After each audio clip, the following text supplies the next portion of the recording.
네, 안녕하십니까. 비욘디 구독자 여러분. 조동찬의 오픈 테이블 진행을 맡은 한양대학교 융합의과학 특임 전문교수 조동찬입니다. 네, 오늘은 신년 특집인데요. 국회의원 이주영 의원님을 모셨습니다. 안녕하십니까. 개혁신당 이주영입니다. 네, 개혁신당 현역 국회의원이신 거죠? 네. 그래도 잠깐 이따가는 본격적으로 소개를 드리겠습니다만 개혁신당에서 2024년이었죠. 네. 1번. 네. 1번 받으셨고, 그리고 이미 그때 스타셨잖아요. 스타는 아니고. 자, 어쨌든 일단 화면 잠깐 보고 시작할게요. 제가 이주영 교수님을 국회의원 되시기 전에 만난 적이 있는데 그거를 뉴스로 한번 보겠습니다. 보고 의료개혁을 시작할게요. 추진하겠다고 했는데 현장은 당장 하루하루가 어려운 상황입니다. 조동찬 기자가 취재했습니다. 천안 순천향대병원 소아전문응급의료센터입니다. 지난 13년 근무하시던 동안 충청 남북도와 마음이 새롭네요. 경기 강원 남부에서 온 매년 3만 명의 어린이 응급 환자가 찾아왔습니다. 어린이 응급실이라는 게 잘 없잖아요. 체계적으로 좀 어린이를 위한 그런 시스템이 잘 돼 있는 것 아직도 같아요. 이 환자 기억나요. 네. 심장이 멈춘 이 어린이를 환자 기억나세요, 네. 지금도? 베테랑 소아과 의사도 기도하는 심정이라고 합니다. 아이에게 계속 부탁하면서 저희는 심폐소생술을 해요. 한 번만 돌아와. 한 번만 돌아오면 그 다음을 뭐라도 할 수 있는데 10년 넘게 7명의 의사가 요일마다 당직을 서며 버텼는데 지난해 11월 말부터 변동이 생겼습니다.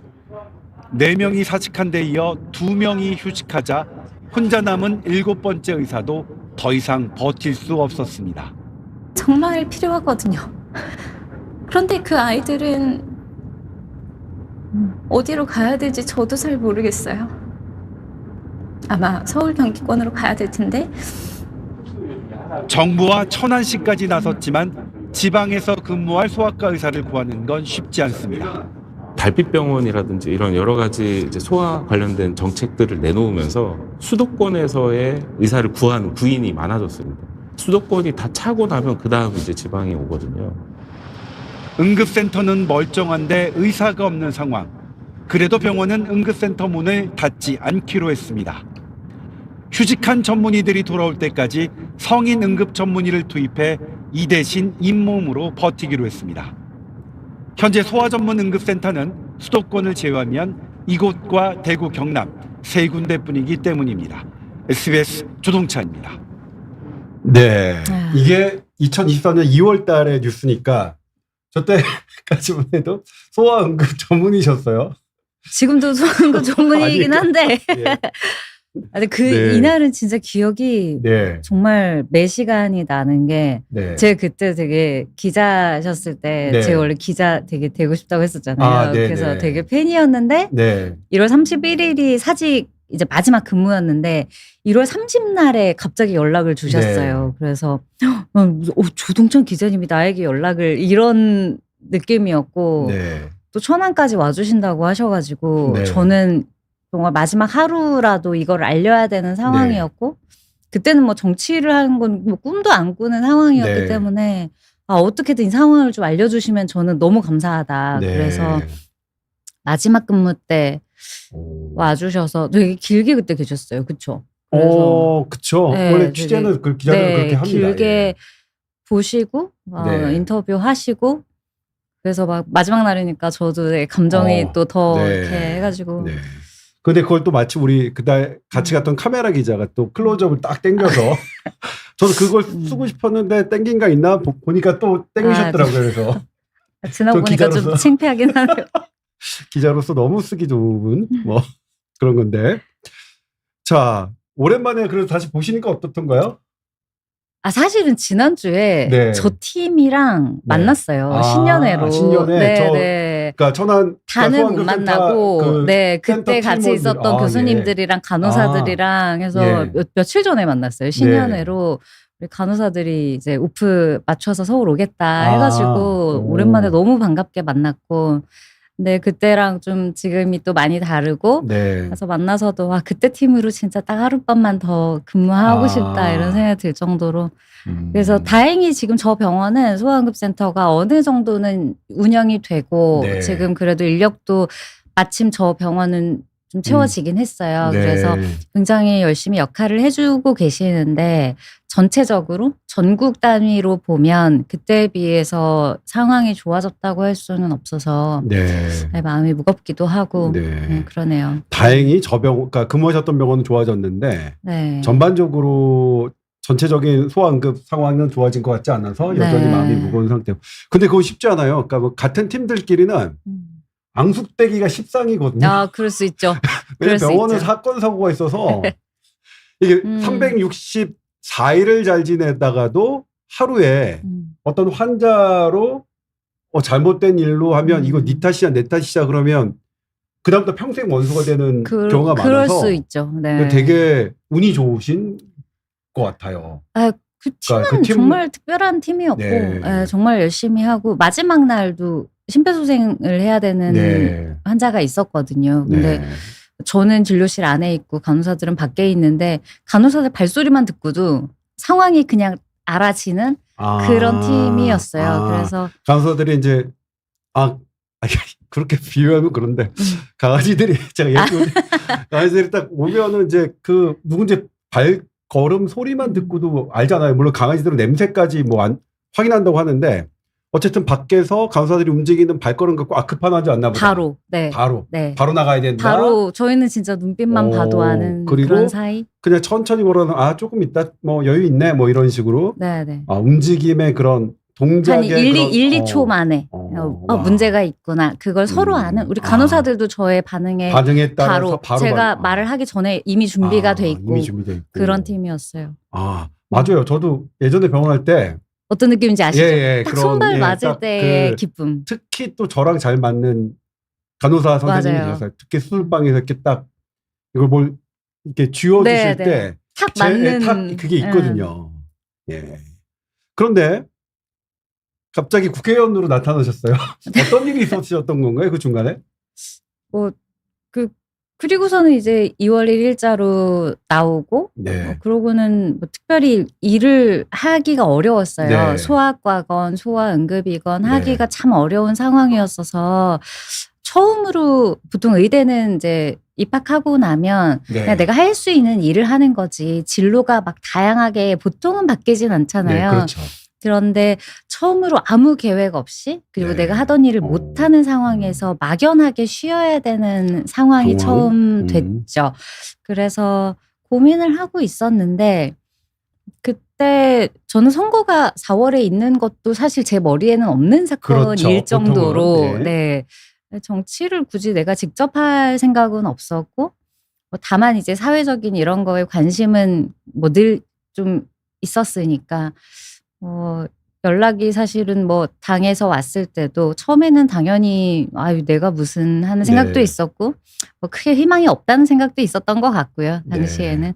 그래서 너무 생각을 안 해봤으니까 준비가 됐는지도 스스로 모르겠고 그래서 고민을 해야 되는 지점이 많았어요. 그런데 저희 당에서는 여러모로 제가 뭐 철학적으로나 혹은 제 역할로나 아니면 제 생각을 계속 이야기할 수 있는 상황으로나 뭔가 새로운 문이 하나 열린다는 느낌이었고 제가 뭐 부끄럽지만 저의 장점이라고 뭐 굳이 말씀을 드리자면 저는 일이 닥치면 일단 해요. 네. 피하진 않아요. 네. 그래서 마지막에 이제 저희 교수님 통해서 이거 너 해야 되는 일이야. 이거 안 하는 것도 너가 직무유기야. 라는 말씀에 더 이상 이제 거절하지 못하고 되게 시작은 그 개혁신당에서 되게 포괄적으로 접근했네요. 이주영 의원을 포섭하기 위해서. 뭐 그렇게까지는 아니지만. 아니 근데 이제 저는 알거든요. 네. 왜냐면 제가 이제 17년 기자를 했잖아요. 그러면 정치권에서 의료계 쪽에 누구한테 이게 딱 저울질을 하고 그다음에 이제 추파를 던지는지 알아요. 근데 개혁신당이 처음은 아니었잖아요. 네. 알죠? 그 어느 당인지도 아는데 지금 사실 적시를 하면 뭐 다른 당에 이렇게 신뢰가 되는 명예훼손을 사실을 적시해도 명예훼손이 되는 그런 법이 막 통과되려고 하고 있잖아요. 저희 언론인 입장에서는 미치고 그 기사를 쓰지 말라는 거예요. 그러니까 대기업이 잘못했어요. 근데 그 대기업이 이런 잘못했다고 하더라도 그 사실을 보도하더라도 우리 그 명예훼손으로 이런 피해를 입었어 하면 언론인이 고발당할 수 있는 거예요. 징벌적 손해배상을 할 수 있는. 네. 이건 독재 국가에서나 가능한 법이 지금 2025년 뭐 그거 흥분하면 안 되는데 아무튼 그렇습니다. 그러니까 그 당에 비해서 그 당은 더 큰 당인데 개혁신당이 막 아는 교수님 이렇게 해가지고 잘했네. 그리고 뭐 그렇습니다. 그러면 이제 그것도 다 알아요. 거기 첫 번째 당에서 이제 거부하셨을 때 그 다음으로 누구한테 접근했고 그 다음으로 누구한테 접근해서 최종적으로 누가 됐는지도 저는 알아요. 아, 그건 저는 모르는데. 저는 알거든요. 기자들은 그러는 거 일하라고 기자하는 거니까. 아무튼 개혁신당이 그렇게 아는 교수님, 거부할 수 없는 교수님까지 선택을 해서 했구나. 사실 그건 의외였거든요. 그 당을 거부했는데 이 당을 간다? 물론 그 당시 그 당은 조금 그렇긴 했어요. 자, 그런데 지금 어때요? 국회의원 그러면 그래도 2년 가까이, 만 2년은 안 됐지만 횟수로는 네. 2년인데 어떠세요? 횟수로 3년이구나. 2024, 2025, 그러네요. 26 그러네요. 만 2년은 안 됐지만 네. 3개 년이 이제 지나고 있는데 네. 어떠세요? 국회의원 이주영의 삶은? 뭐 예상했던 것보다 훨씬 더 다이나믹한 일들이 많이 생겼던 1년 반이긴 했어요. 그래서 제가 저에 대해서 의심을 할 겨를 없이 빨리 배워야 되는. 그래서 제가 이 국회의원 임기가 4년이잖아요. 네, 그렇죠. 근데 레지던트도 4년 제가 했잖아요. 네. 그래서 1년차 때는 원래 그렇죠. 아무것도 아무 생각하지 않고 무조건 모르는데 배우는 극과 거죠. 의사로 이름을 달고 시키는 거 다 하고 알아야 되는 거 어떻게든 공부하고 그래야 되는 게 1년차고 네.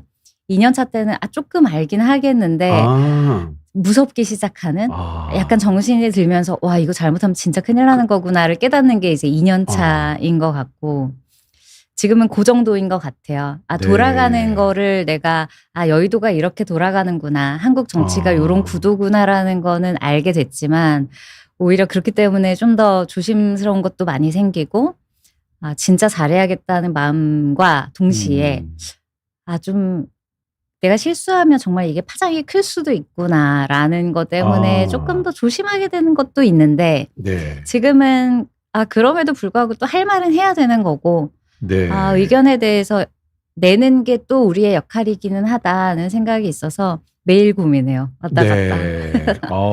전 좋습니다. 그렇게 되게 그 발언 하나하나가 되게 네. 위험한. 사실은 국회의원 보건복지 개혁신당 이럴 때 1번의 자리가 그러니까 어떤 자리에 있는 것만으로도 그게 의미하는 게 있거든요.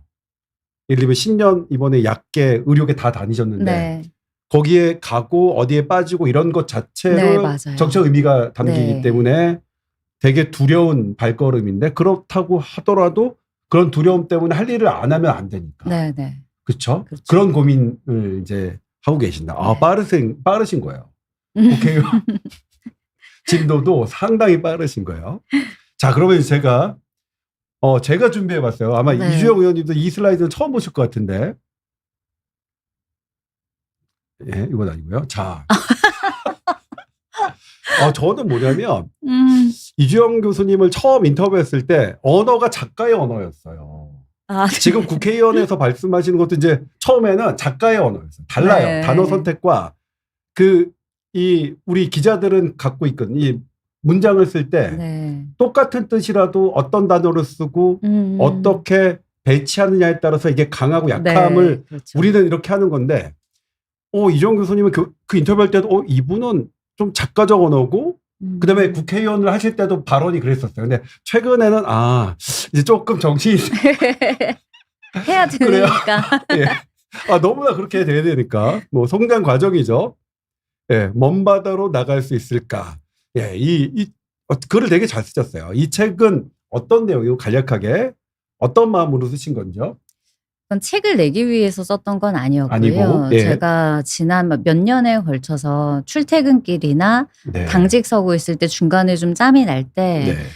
그 SNS에 올렸던 글들이에요. 네. 그런데 마침 그거를 많이 이제 현장의 이야기들이니까 네. 많이 호응을 좀 해주셔서 이게 조금씩 의료계 내에서 조금 알려지고 공감을 좀 얻었었고 네.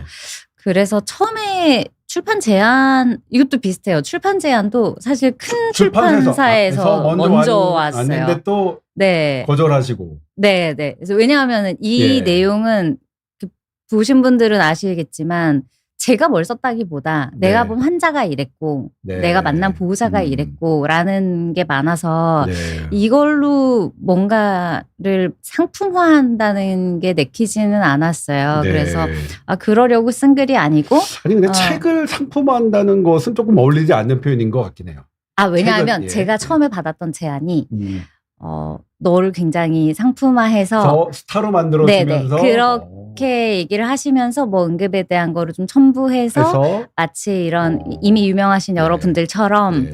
그렇게 기획을 하자는 네. 게 큰 출판사는 또 네. 수익을 내야 되니까. 근데 그런 게 있었는데 네. 저는 그건 좀 이 책으로는 일단 아닌 것 같다. 만약에 그런 네. 기획이라면 따로 쓰겠다고 아. 얘기를 했는데 그러고는 그냥 어영부영 또 시간이 지나갔어요. 근데 여기 보면 1인 출판사예요. 네. 그런데 여기 대표님이 딱 저희 교수님이 마지막에 저에게 얘기하셨던 것처럼 필요한 책이- 아무것도 손대지 않고 메시지를 그대로 내보내겠다. 근데 네. 이 얘기는 알려야 되지 않냐. 네. 그래서 소아응급에 대해서 우리가 좀 더 많은 얘기를 세상에 좀 전하자. 그 역할만 하겠다. 이렇게 네. 말씀을 하셔서 굉장히 마음이 움직였고 네. 바로 다음 날 계약하고 음. 그래서 이거는 이제 인쇄 계약금 포함해서 인쇄 전액을 처음부터 이제 기부를 하기 시작했어요. 네. 그래서 어디에 기부하셨어요?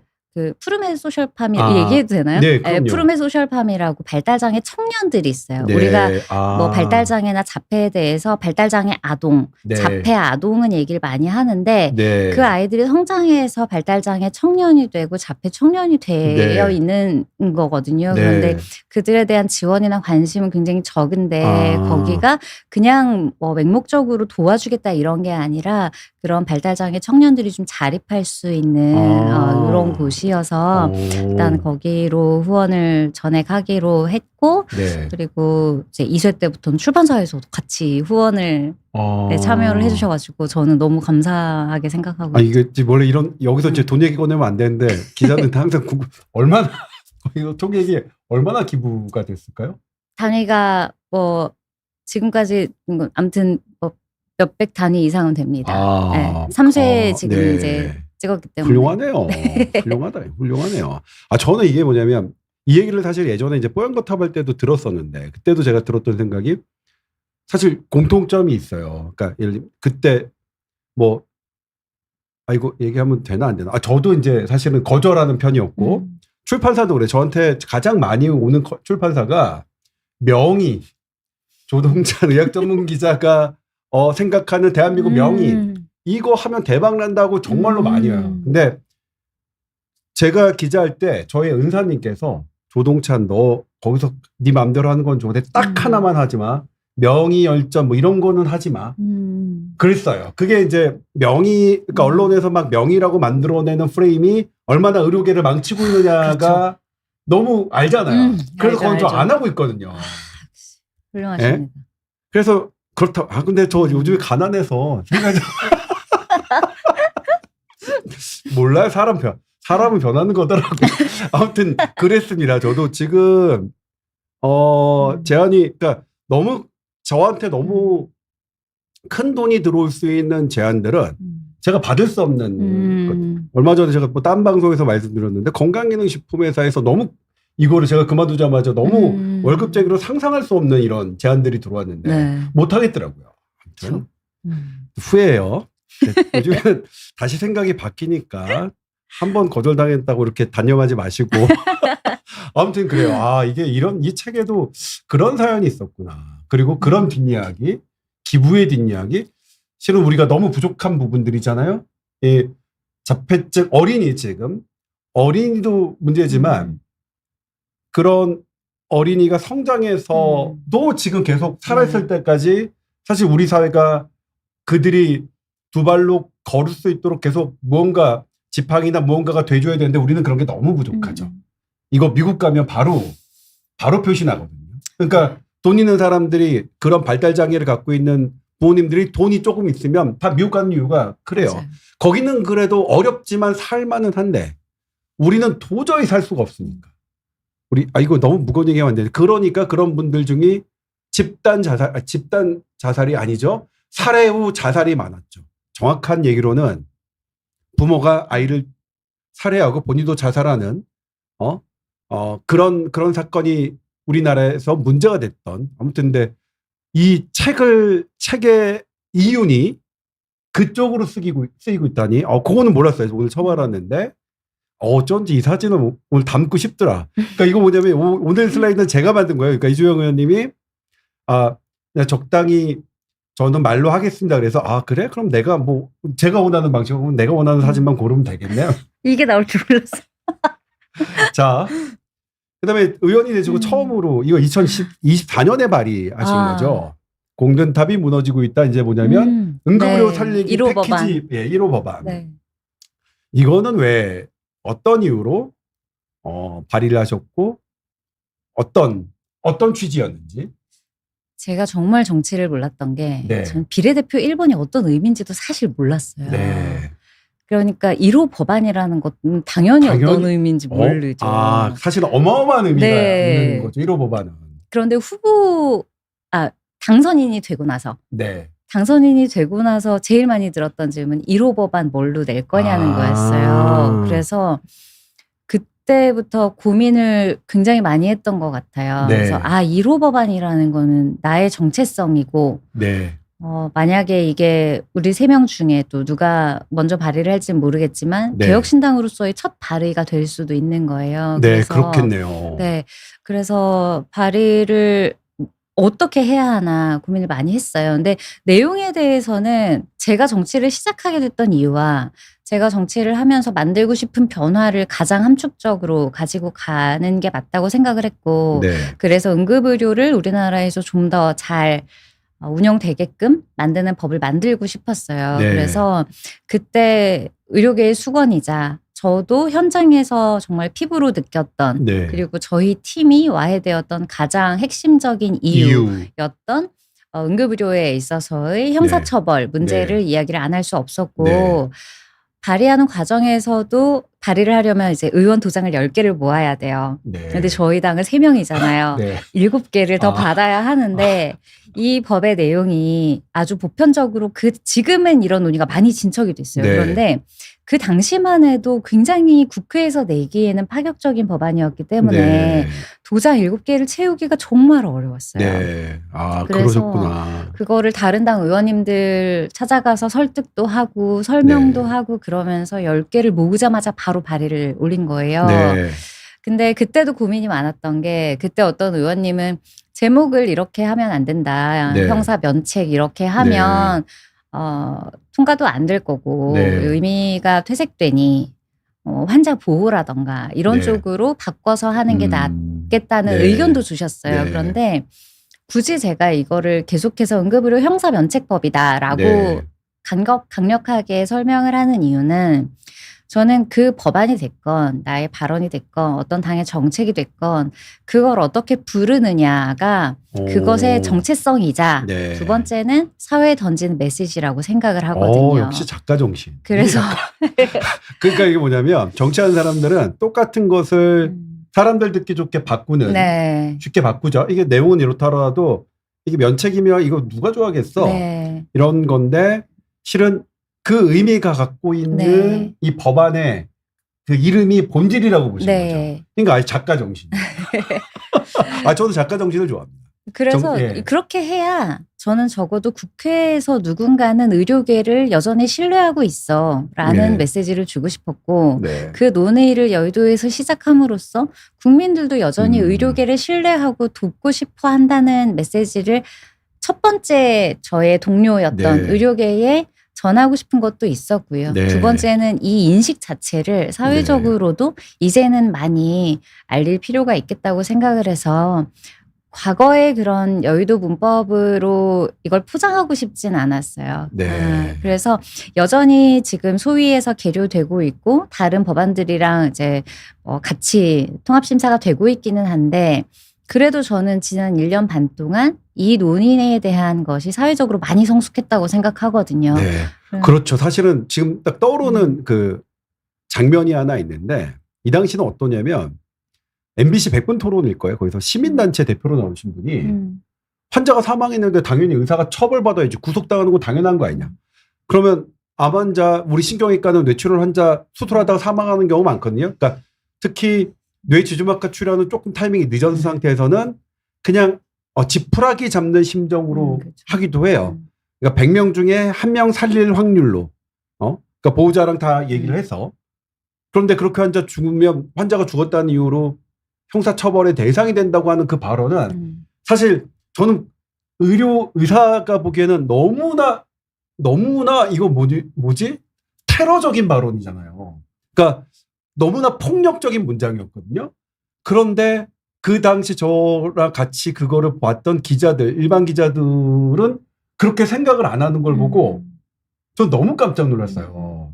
근데 사실 그렇죠. 그러니까 이게 의사가 있는 사회에 사는 것과 의사가 아닌 사람들과 많은 사람들이 사는 것과 좀 다른데 아마 그것도 많이 느끼실 것 같은데 막 그때 분위기 그랬겠죠. 사실은 너무나 당연하다고 생각하는 건데 해보니까 아니야 그거는 왜냐면 환자 사망하면 의사 수사해야 된다는 것을 MBC 100분 토론에서 모르겠다. 경실련 아니에요. 뭐 사실관계 확인 안 됐습니다.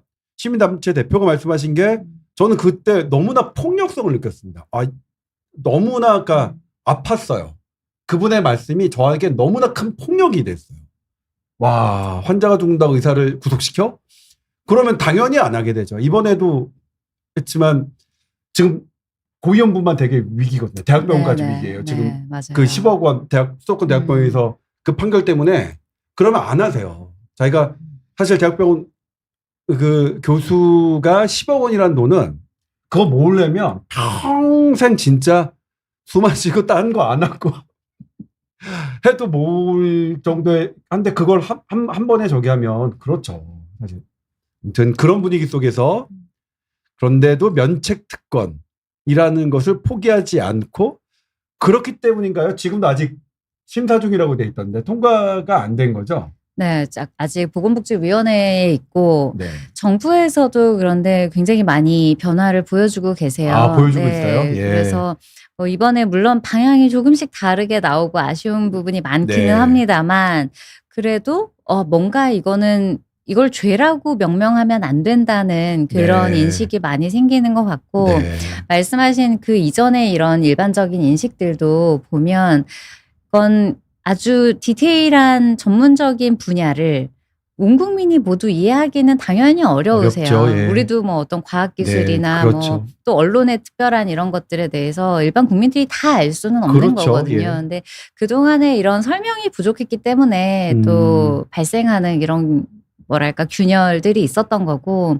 그런 부분에 대해서는 오히려 요즘은 또 환자단체나 또 시민단체 분들께서도 이제 이럴 때가 아니고 실제로 최선을 다했다는 걸 인정해야 한다. 네. 또 이런 또 동의를 많이 해주고 계셔서 이건 어쩌면 중간에서 잘 쉬운 말로 그리고 서로에게 이해할 수 있는 언어로 설명해 줄 수 있는 누군가가 지금껏 부재했고 네. 그건 사실 의료계와 정치와 또 행정에 모두가 같이 해결해야 될 문제이긴 하거든요. 네, 그렇죠.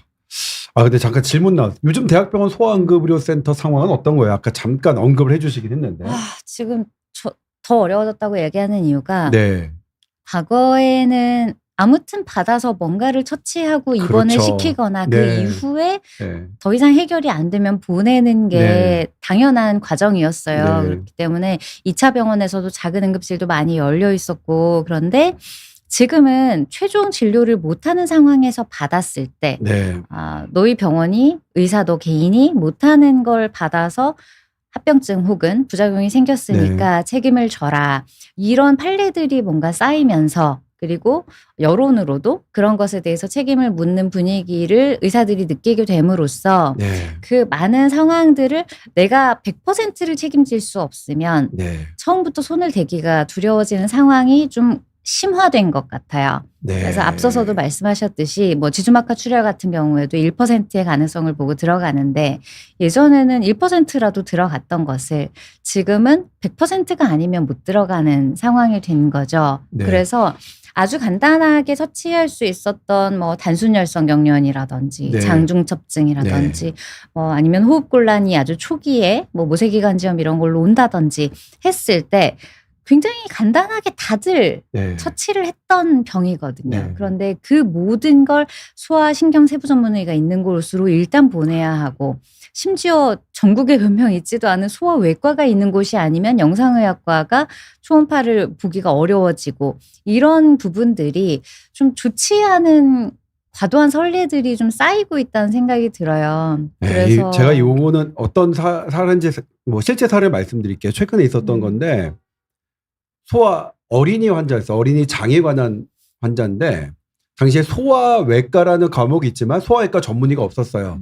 그래서 성인 외과 전문의께서 이 소아를 수술해 주셨어요. 당연히 소아 전공이 아니니까 100점 만점에 소아외과가 봤을 때 100점 만점의 수술은 아니었던 것 같아요. 그래도 외과 전문의가 할 수 있는 만큼은 하셨어요. 그러니까 100점 만점은 아니지만 뭐 70에서 80점 정도는 되는.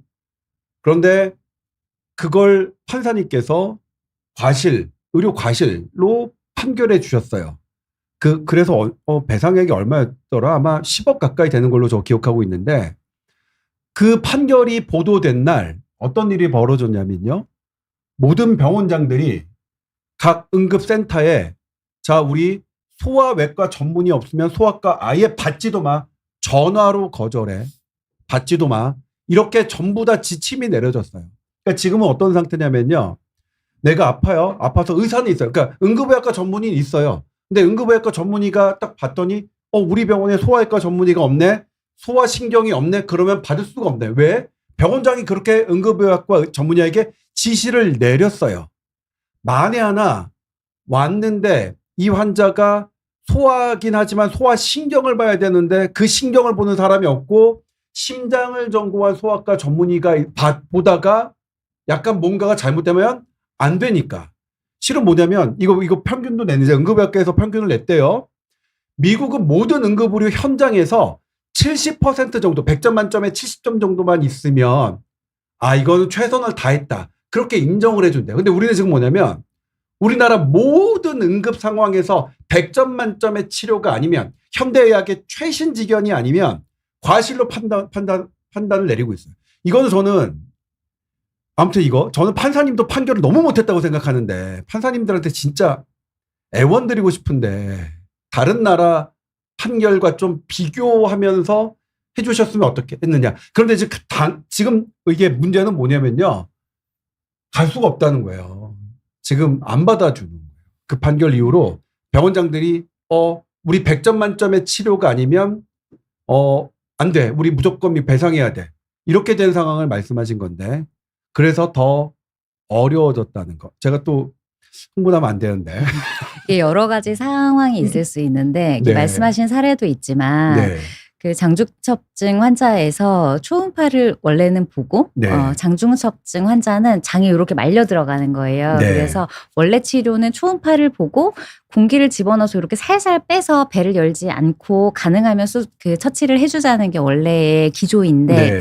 그 과정에서 이게 약해져 있다 보니까 네. 공기로 빼는 과정에서 그래서 장이 약간 찢어질 수도 있어요. 있죠. 그래서 그렇죠. 그걸 다 설명을 하고 시술을 하지만 찢어졌을 경우에는 또 수술을 들어가긴 해야 들어가야죠. 돼요. 그런데 그렇죠. 그게 무섭다고 처음부터 다 아이들의 배를 열 수는 없는 그렇죠. 거거든요. 그래서 보통은 그걸 다 하는데 이게 약해져 있는지 안 약해져 있는지는 풀 때까지는 모른단 모르죠. 말이에요. 그렇죠. 그래서 보통은 그래도 배 열기는 아까우니까 시간이 너무 많이 지난 게 아니라면 한번 풀어봅시다라고 권하는 게 당연한 마음이고 그렇죠. 또 그게 올바른 프로토콜인데 네.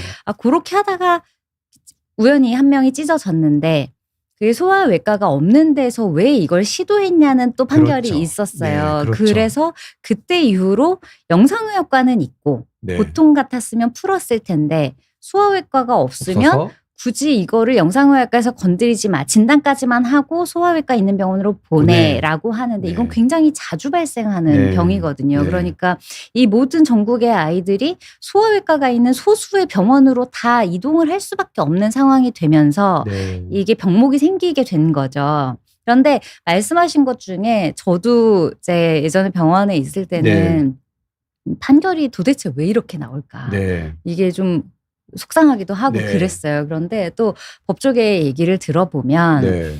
이게 언어의 차이가 참 큰 것 같아요. 네. 그래서 법조계의 경우에는 과실이 있음 없음으로 대부분의 사건들을 평가하기 때문에 네. 누군가에게 책임을 묻는 게 법의 역할인 부분도 있는 것 같아요. 네. 그런데 의사들의 언어는 네. 우리가 그 모탈리티 모비디티 컨퍼런스라고 환자가 혹시 잘못되면 우리가 이 모든 과정에서 단 하나라도 뭘 더 다음에는 잘할 수 있지라고 하는 회의가 있어요. 그런데 그 회의를 하는 것처럼 의사들은 어떤 사건을 보건 그렇게 평가를 하는 거예요. 이땐 이렇게 했으면 좀 더 좋지 않았을까? 이땐 이렇게 했으면 조금 나았을 텐데라는 걸 항상 접근을 하고 네. 그런 언어를 사용하죠. 네. 그리고 논문도 그렇게 쓰죠. 네. 하다 보니까 네. 자문을 할 때 네. 또 그런 자문이 많이 들어갈 수밖에 없는 그렇죠. 거예요. 자문은 이제 네. 의대 교수가 그 판사님한테 자문할 때 요게 했으면 좋겠다. 네. 이렇게 네. 자문하니까 판사님들이 이건 그러면 과실이구나. 그것도 맞아요. 그래서 네. 저는 그 판사님한테 자문하는 그 학회 교수님들도 그런 부분을 일선 응급 현장이라는 것을 감안하고 자문해야 된다는 것도 맞는데 하나만 판사님들이 그렇게 변명하시면 안 된다고 생각하는 게 제가 얼마 전에 이제 그 뭐 법학대학원 교수님들하고 컨퍼런스가 있었는데 우리나라의 의료법과 다른 나라의 의료법을 다 비교를 하셨어요. 근데 의료법 자체는 비슷하대요. 근데 우리나라가 의료 소송 이거 압도적으로 높아요. 기소하는 것도 몇십 배가 높아요. 운영상의 문제다. 이거 판사님들이 너무 그러니까 너무 형사 고소를 많이 한다고 하셨어요. 그 분명히 수치로 보면 물론 판사님들이 우리 저기에 교수들이 그렇게 했어. 그러니까 우리도 어쩔 수 없었어. 이렇게 말씀하실지 모르겠지만 객관적인 수치는 이것도 뭐냐 그때 그 연대 법학대학원 전문가 교수님이었는데 뭐라고 했냐면 자기가 이 한 데이터는 써도 된다. 다 거쳤다. 검증 과정 거쳤기 때문에 그랬거든요. 너무 많이 나와요. 그리고 지금 뭐냐면 판사님들이 저는 하고 싶은 말이 뭐냐면 그런 판례가 현장에서 어떻게 미친지를 정말 봤으면 좋겠어요. 그러니까 아까 지금 그 이주영 의원님께서 본인이 이제 2년차가 되면서 국회의원의 말, 행동 이런 것들이 되게 엄청난 무게감을 갖는다는 거. 근데 판사님들의 판결, 결국 그게 그 판결 때문에 지금 소아응급 어려워진 거거든요. 그 판결 때문에 판사님들이 그런 거를 좀 난 얘기해야 된다고 생각해요. 그러니까 판사님들이 저는 뭐냐면 죄송해요. 의원님이시니까 법조계 되게 존중해야 되는데 저는 사실 그런 건 아니니까 판사님들은 아니라고 생각해요. 공부 좀 하셔야 된다고 생각해요. 저는. 법조계를 존중하는 것도 물론 있지만 네. 저는 그렇게 생각해요. 아무튼 이걸 변화시키고 싶은 쪽은 더 네. 강렬한 열망을 가진 쪽은 저는 여전히 의료계일 거라고 생각을 하거든요. 그거는 의료계에 대한 신뢰예요. 네. 왜냐하면 제 동료들도 여전히 내가 예전에 봤던 그 환자 그대로 보고 싶어라는 게 지금도 확실하기 때문에 네. 그렇다면 우리가 다른 집단을 변화시키기 어렵다면 의료계는 의료계 내부에서 할 수 있는 일을 먼저 찾아서 또 협상을 해나가는 것도 필요한 부분이라고 네. 보는데 그래서 사실 제가 생각하고 있는 것 중에 하나가 네. 자문 인증 제도를 좀 네. 만들어서 3차 병원에 아주 최신 지경만 보시는 교수님이 네. 그걸 기준으로 자문해서는 어떤 사람도 그 기준을 맞출 수 없기 때문에 없죠. 우리가 스탠다드를 하나 만들고 그리고 네. 1차 병원, 2차 병원, 3차 병원 혹은 지역병원 혹은 네. 응급의료 현장에서의 한계를 충분히 고려할 수 있는 그래서 누가 자문을 하더라도 상호 간에 납득할 수 있는 정도의 스탠다드를 만들 필요가 있지 않느냐. 네. 그래서 지금처럼 이렇게 누가 했는지 정확히 모르고 어떤 기준인지도 모르는 자문 말고 자문 인증 제도를 오히려 의료계가 설정을 하고 거기에 대한 구체화된 교육 과정을 만들고 거기로 일괄해서 자문을 받을 수 있게 하면 오히려 의료인들 입장에서도 이젠 의사만의 문제가 아니에요. 네. 만약에 119 이송 같은 것이 앞으로 정말 큰 변화를 겪게 되면 네. 응급구조사도 간호사도 약사도 다 얽히게 되는 의료인들의 문제이기 때문에 이런 부분은 자문 인증이라는 누구나 납득할 수 있는 제도를 만드는 게 필요하고 그렇다면 거기에 대해서 오히려 국민들이나 환자들도 오히려 더 이해할 수 있는 부분이 높아질 수 있다. 저는 네. 그렇게 생각합니다. 전 좋은 아이디어라고 생각해요. 어쨌든 결과가 지금 뭐냐면, 그러니까 조금 오해하실 수 있는 부분을 제가 설명드리면, 그럼 전국에 있는 응급실에서 100점 만점에 뭐 의료 서비스가 제공돼야 되는 거 아니야? 그러면 좋겠는데 불가능합니다. 그런 나라도 없고요.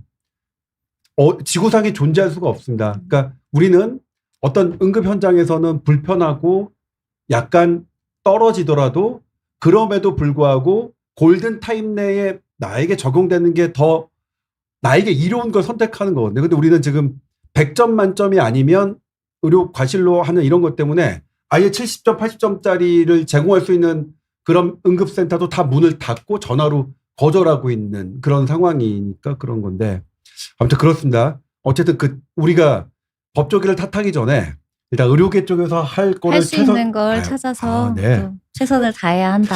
더 강한 것 같아요. 저처럼 이렇게 욱하는 것보다 훨씬 더 이런 모습이 더 강하신 것 같아요. 예.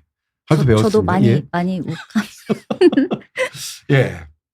그다음에 아동건강기본법안을 또 하셨어요. 네. 네.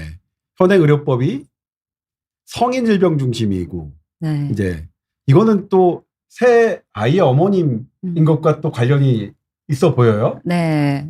아동건강기본법이라는 게 네. 원래 일본에 비슷한 법이 존재합니다. 네. 성육기본법이라고 하는 네. 건데요.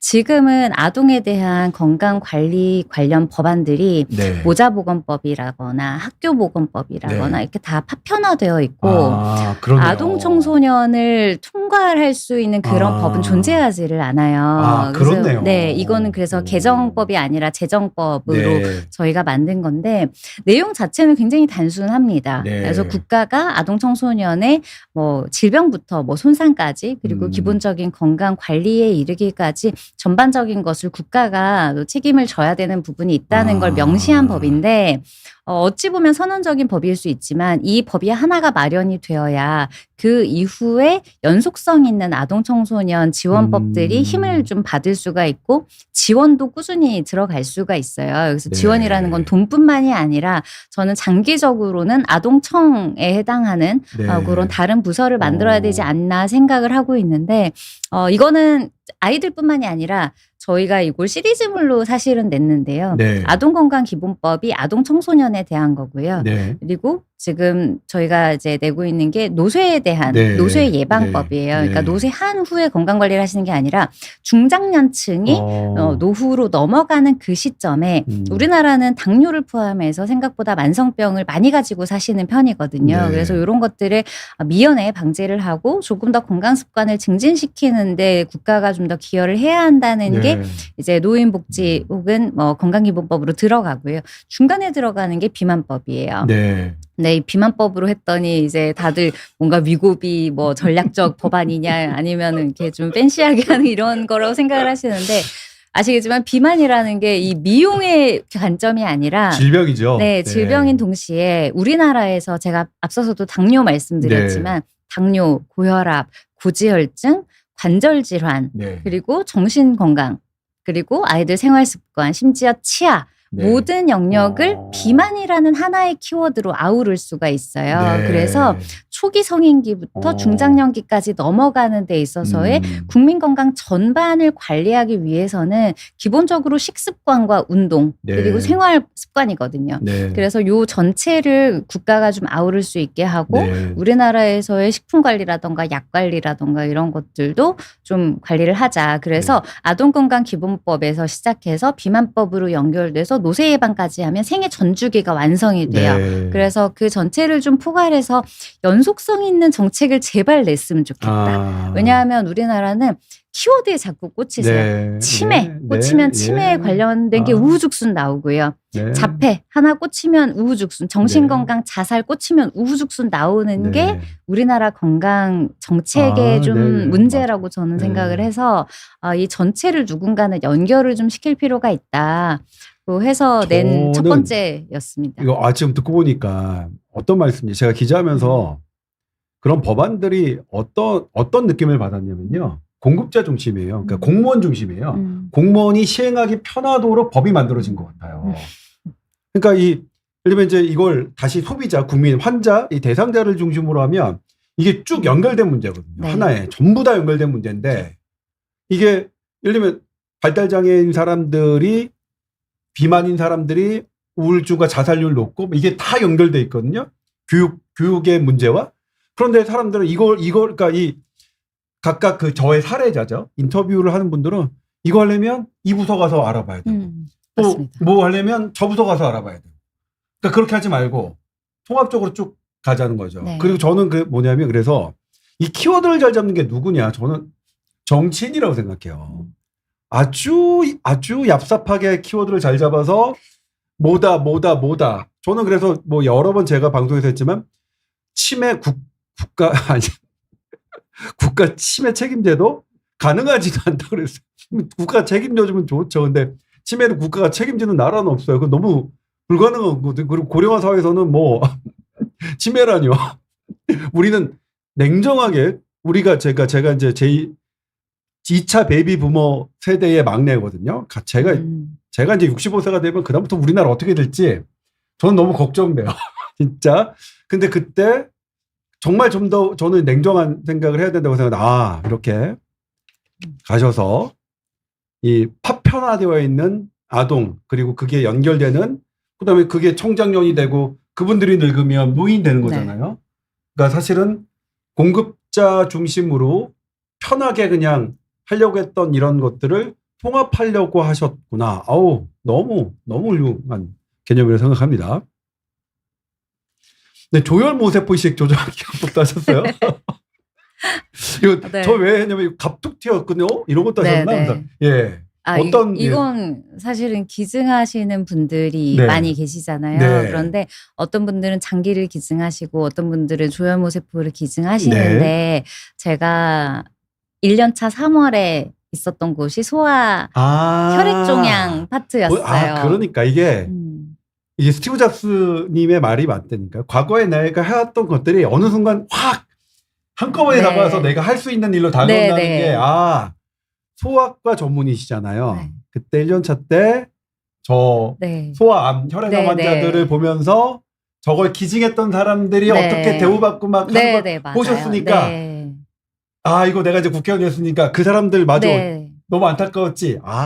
왜냐하면 고형암 고형 네. 장기 기증하시는 분들은 예우 절차나 지원이나 이런 게 많이 있어요. 그런데 네. 조혈모세포의 경우에는 이식 조정 기관들이 그거를 지금 수십 년, 20년 이상 동일한 수가로 굉장히 적자를 보면서 그거를 그 센터에서 많이 하시는 부분들도 네. 있고 그러다 보니까 이거 매칭되는 기간 같은 것도 잘 조절이 되지 않고 그래서 적어도 우리나라에서 타인을 위해 자기 네. 몸에 무언가를 기증하시는 분들이면 네. 비슷하게 예우를 해드리고 거기에 네. 대한 걸 많이 알려야 하는 그런 네. 의무가 있는 건데 네. 거기에 대한 게 너무 오래 방치가 돼 있었더라고요. 그래서 이번에 이제 조혈모세포 이식 하시는 분들 그리고 그 업무를 하시는 담당 기관들도 이 고형 장기에 필적하는 그런 같은 대우를 받을 수 있으시게 이거는 평등의 문제고 공정의 네. 문제이기 때문에 국가가 저는 놓쳐서는 안 된다고 국회의원이 생각합니다. 이주영 의원이 있어서가 아니라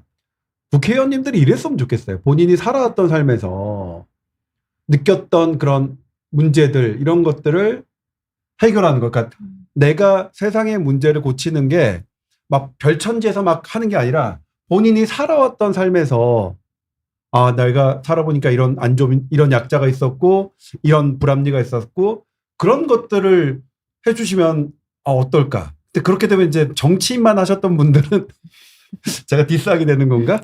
저는 그래서 초기부터 정치인 하셨던 분을 좋아하진 않습니다. 또 그것도 함부로 얘기하면 안 돼. 개혁신당이시니까. 네. 그다음에 디지털 사각지대 없도록 평생교육법 개정안을 또 하셨어요. 요것도 좀 사연이 궁금하긴 해요. 지금 네. 보건복지위원인데 평생교육법, 그러니까 교육부 소관의 의원이 발의하실 법을 하셨단 말이에요. 네. 어떤 이유일까요? 이것도 어떤 면에서는 네. 이제 사각지대에 계신 분들을 네. 위한 건데 요즘 정말 많은 기술들이 발전을 하고 네. 특히 AI가 막 러쉬를 하면서 네. 이게 초기 모델들이다 보니 네. 이런 사회적인 다양성을 다 고려해서 이런 인터페이스가 나오지를 않아요. 네. 그래서 다 터치로 네. 바뀌면서 시각장애인 분들이 접근성이 오히려 떨어지는 부분들이 있고 그렇구나. 또, 네, 이게 키오스크를 이제, 활용하는데 어르신들이 어려움을 겪으시고 네. 은행도 키오스크 저도 어려워요. 네, 은행도 모바일로 바뀌니까 저희 엄마도 폰뱅킹까지는 편하게 쓰셨는데 네. 인터넷 뱅킹만 해도 부담스러워 하시더라고요. 그래서 맞아요. 그런데 앞으로는 당분간은 적어도 한 10년, 20년에 걸쳐서는 전에 없던 것들이 아주 맹렬하게 많이 나올 시기일 거라고 저는 생각을 네. 하거든요. 그러면 그때는 어르신들이나 아니면 장애인들이나 또 장애인분들은 여러 또 영역이 그렇죠. 있으시잖아요. 그러다 보니까 그런 것들을 디지털화된 것에 네. 대해서 어떻게 접근할 수 있을지. 그러니까 디지털 네. 사각지대라는 게 사실 저 말로만 하면 되게 어려운데 사실 시각장애인, 청각장애인 어떤 노인 이런 분들은 커피, 햄버거 이거 먹기도 어려우니까 그런 거를 어려움 없도록 그러니까 네. 커피 사 먹고 빵 사 먹고 식당에서 이거 하는 거 어려움 없도록 교육하는 그런 법안이네요. 네네. 네. 그래서 첫 목표는 그분들이 좀 쉽게 기존에 있는 기술에 적응을 하시도록 돕는 네. 게 첫 번째 목표인데 이게 만약에 되면 좋은 거는 이런 교육이 만약에 사회적으로 국가가 어느 정도 파악을 하게 되면 네. 이분들에게 실제로 필요한 게 뭔지를 더 실제로 또 빨리 알게 알게 되죠. 돼요. 그러면 그렇네요. 그걸 기업에서 또 빨리 캐치할 수가 캐치해서, 있기 때문에 예. 선순환이 될 수 있어서 그렇겠네요. 네, 그럼 필요하다고 이렇게 생각했습니다. 이렇게 해가지고 되면 회사 하나 차리셔가지고 부자 되죠. 이해관계 충돌 때문에 그러면 이게 저희 방에 예. 부자진 중에 한 명이 또 굉장히 관심이 많은 친구가 있어서 제가 그렇겠네요. 열심히 응원하고 있습니다. 예, 그러네요. 이거 선순환이겠네요. 그러니까 그분들이 겪고 있는 불편함을 개선하면 그거는 새로운 제품이 되는 거잖아요. 그렇죠? 네. 그러네요. 그다음에 이제 이거 최근에 발의하신 건 AI 의사약사. 이거는 워낙 많죠. 제가 뭐라고 했냐면 제 방송에 SBS 방송에서 저는 그 유튜브에서 의사가 나오는 그 의약품 건강식품 광고 중에 거짓말이 아닌 건 못 봤다고. 사실 진짜로 한 거 있으면 제보를 받았다고. 진짜 전부 다 과장 광고 아니면 허위 광고인데. 근데 지금 시각처 관료 단속한 다음에 일시 줄어들다가 요즘에 또 되게 많더라고요. 네, 맞아요. 예. 사실 시각처한테 물어보니까 그것만 이거 방송 유튜브 이것만 단속하고 있을 수는 없다. 그 인력이 뭐 거기도 부족하니까. 근데 아무튼 네. 이것도 그런 취지인 네. 거죠. 네, 맞습니다. 자, 그다음에 또 준비한 게 있어요. 이거 요즘에 너무 부끄러운 사진을 이주영 많이 모아주신 의원이 거 아닌가요? 이준석 유니폼을 입고 그러니까 예를 들면 전혀 그러니까 제가 이거 얼마나 깜짝 놀랐냐면 안 하실 것 같은 이미지였거든요. 이러면 절대 제가 아까 시키면 다 한다고. 네. 사진상으로는 서울역인 것 같은데요. 네. 서울역이네요. 네. 네. 그래서 어쨌든 대선 8% 정도 득표율이었잖아요. 네. 10%를 못 넘어서 이거 개혁신당 망하는 거냐 아니냐 막 이런 여기도 있는데 나중에 이제 우리 후원금 많이 들어와서 끄떡없다 이렇게 네네. 그리고 존재하는 거 보니까 끄떡 없는 것 같고 대선 기간에 어쨌든 일단 의사에서 소아과 응급의사에서 네. 국회의원이 된 것도 되게 새로운 건데 여기서 또 대선 주자 이름 걸고 이렇게 유세하는 거는 더 어떠셨나요 이거 하시면서? 그래도 저는 네. 생각보다 하드 트레이닝을 받아서 제가 입당을 하자마자 총선이었잖아요. 네. 그런데 제가 비례대표 1번이니까 그때 비례대표 2번이었던 천하람 의원이랑 네. 같이 공동 선대위원장이었어요. 네. 선거대책위원장. 그래서 그때는 그게 뭔지도 모르고 올라가서 말하라니까 그럼 미리 막 전날 이 후보는 누구시지 막 공부해서 그 지역 현안 막 얼른 서치해가지고 막 급하게 올라가고 차에서 이렇게 꾸벅꾸벅 졸다 있다가 지금 올라가야 된다 그러면 올라가서 마이크 잡고 막 거의 그런 수준으로 네. 총선을 뛰었어요. 아. 그래서 그때 뭐 그냥 시키는 거 다 해야 되는 포지션이었고 네. 또 할 사람이 사실 많지 않았고 현실적으로 그러니까 네. 그냥 무조건 했어요. 무작정 네. 올라가고 트럭 위에 올라가고 네. 그러다 보니까 총선 때 연습이 많이 됐죠. 그래서 그러니까 뭐냐면 자세가 깜짝 놀게 되게 여유가 있어요. 이게 뭐냐면 그러니까 선수 같아, 선수. 그러니까 그러니까 이미 총선 때 좋은 단련이 많이 돼서 튜터들이 2명이 있잖아요. 네. 이준석 천하랑. 네. 근데 그 둘이 굉장히 잘하는 사람들이거든요. 네. 그러다 보니까 어깨너머로도 많이 배웠고 네. 실제로 또 그때 이준석 대표는 뭐 본인이 후보니까 네. 워낙 바빴지만 저희 당의 천하람 지금 원내대표 네. 같은 경우에는 정말 잘 알려주기도 하고 네. 잘 이 예시도 잘 보여주고 그래서 정말 좋은 교재예요. 살아있는 교재. 그래서 정말 많이 배웠습니다. 네. 그렇군요. 예. 그다음에 이건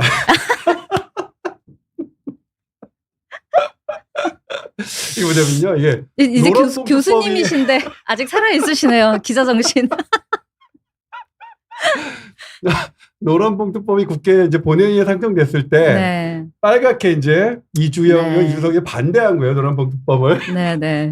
그래서 뭐냐면 너무 재밌는 거야. 국회의원이란 건 이런 거구나. 그러니까 난 의사 출신의 뭐 보건복지위 국회의원이지만 노란봉투법에 본인의 의견을 표출해야 되는 거잖아요. 네, 네. 그래서 여쭤본 거예요. 그러니까 아까 어땠냐고. 이 노란봉투법에 대해서 본인의 이름을 걸고 이제 노란봉투법만이 아니라 네. 앞서서 말씀하신 네. 그 언론기업, 미디어 법도 예. 그렇고 저만 빨간 점일 때가 되게 많아요. 혹은 개혁신당 3명만 빨간 점이거나. 근데 이게 재미있는 게 본회의장 가면 네. 양쪽에 전광판이 2개가 있어요. 네. 그리고 오른쪽은 쭉 국민의힘 네. 플러스 민주당. 네. 그리고 왼쪽은 다 민주당 플러스 범 여권의 네. 정당들이에요. 네.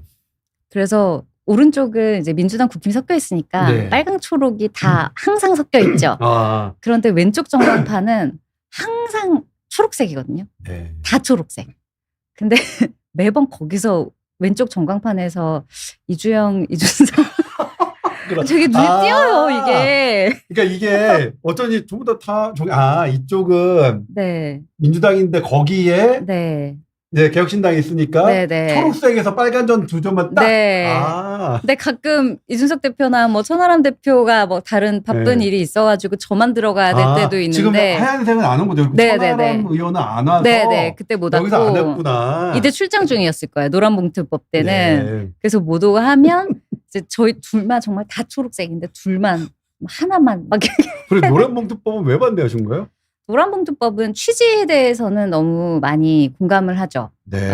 그렇기는 한데 노란봉투법뿐만이 아니라 많은 것들이 좀 충분한 수기를 가지지 않고 네. 일방적으로 좀 밀어붙이는 부분이 있었어요. 네. 그래서 기업의 자율권을 침해하는 부분 그리고 거기에 대해서 과도한 배상을 네. 좀 무제한으로 확장하는 부분 네. 이런 부분에 있어서는 좀 더 수기가 필요하고 네. 그 법적인 정합성을 맞출 필요도 있다고 여러 이야기가 있었어요. 네, 그 그래서 부분이죠. 그러니까 노란봉투법이 뭐냐면 회사가 이제 뭐 이렇게 노동 뭐 쟁의를 하나요? 뭐 이런 거 할 때 그거에 관련 피해를 이제 뭐 이게 그러니까 이게 불법적인 이게 어쨌든 안 좋은 거였고 이것 때문에 우리 회사가 되게 많이 피해를 봤으니까 이거를 근로자에게 하는 건데 여기에서 이제 막 논란이 됐던 게 개혁신당이 막 했던 부분이 하청업체까지 막 확장됐잖아요. 네.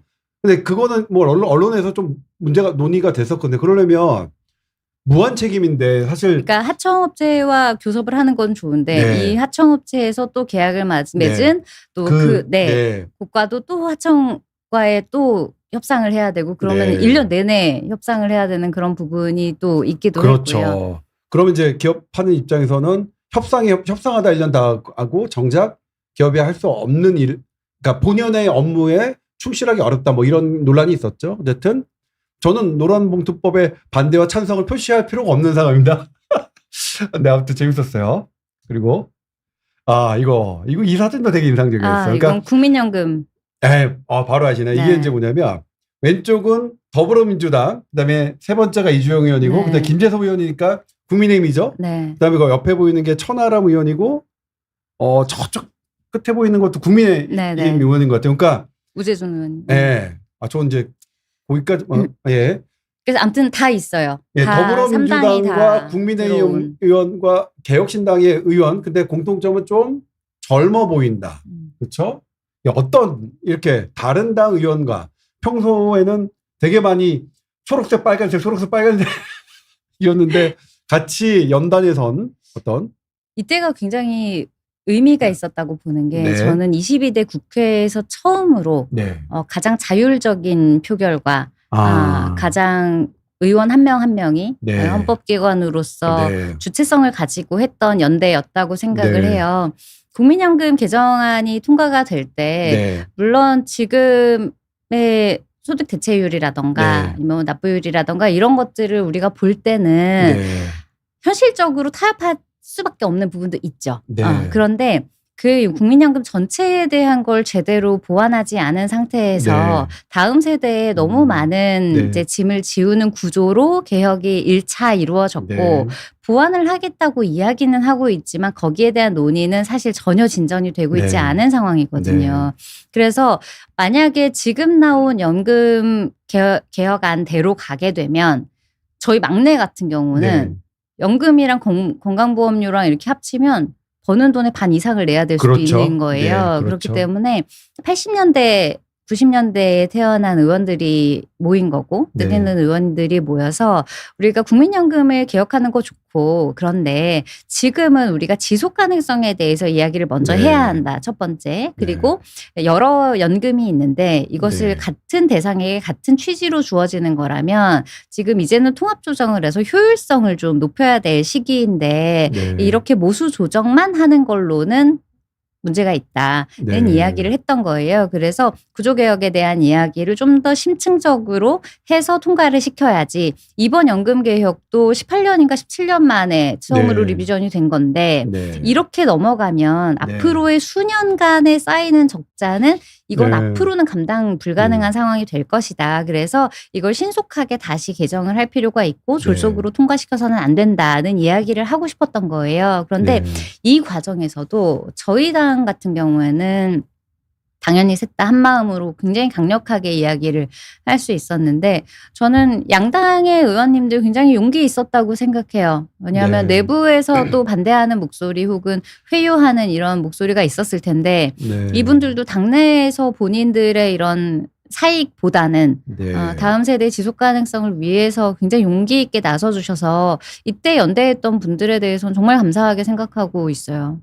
이건 사실 저는 되게 그러니까 깜짝 놀라게 봤던 장면인데 일단 이런 여러 당의 젊은 의원들이 한 목소리를 냈다는 것, 그다음에 이 연금 갖고는 우리나라만 이렇게 불나뉘는 게 아니라 프랑스, 영국 뭐 전부 다 싸우고 있습니다. 누구랑 싸우냐면 고령자와 젊은 층이 싸웁니다. 이해관계가 첨예하게 엇갈리니까요. 그러니까 그런데 지금 현재 고령화 사회에서는 누가 표가 많느냐? 고령자가 표가 많아요. 그러니까 고령자는 그냥 난 모르겠고 그냥 난 잘 살래. 그러면 이제 지금의 10대, 20대, 30대들이 막 그 짐을 월급의 반을 연금이나 건강보험료로 내야 되는 거예요. 사실 의료보험도 그렇잖아요. 의료보험도 제가 65세가 넘어서 지금처럼만 건강보험을 받으면 그때의 20대, 30대, 40대 사람들은 지금의 2배 넘는 이 건강보험료를 내야 된다는 통계도 있거든요. 그리고 저희가 난 더 많이 늘릴래. 그동안 이제 정치인들이 모여서 더 많이 보험 적용을 할래 그러면 3배, 4배 하겠죠. 그러니까 그러면 건강보험료 본인의 월급이 절반 빠져나가는 것도 있는데 근데 이해관계가 엇갈리잖아요. 나는 뭐 내가 좋은 거고 젊은 애들이 뭐야. 그런데 이거는 사실은 미래를 생각하는 그 누군가는 있어요. 이 대한민국에 계속 살아갈. 그런데 이런 젊은 국회의원들 당은 다르지만 모여서 한 목소리를 냈고 거기에 또 이주영 의원님이 딱 보이니까 좋았어요. 전 되게 이게 지금 저는 뭐냐면 사실 정치를 별로 그러니까 안 좋게 보는, 그러니까 별로 지금 막 너무 안 좋은 모습들이 너무 많이 보이는데 간만에 봤던 되게 좋은 응원하고 싶은 국회의원, 국회 사진 이런 느낌을 받았어요. 저도 처음으로 정치답다. 네. 협치라고 부를 수 있는 네. 장면이다. 이렇게 생각했습니다. 아, 네. 아무튼 좋았습니다. 그 다음에 이거 최근에 국감에서 이거 했죠. 일단 원외 탕자시 요거는 그냥 사진 나왔는데 여기 네. 이제 어땠나요? 이전에 보건복지부 장관을 대하던 태도와 네. 국회 이제 물론 지금 뭐 2년이 이제 2번을 하셨지만 국회의원으로 이제 보건복지부 장관을 대하는 것 뭐 어떤 게 다르던가요? 예전에는 그땐 조규용 장관이었을 텐데 마음에 안 들었죠. 네.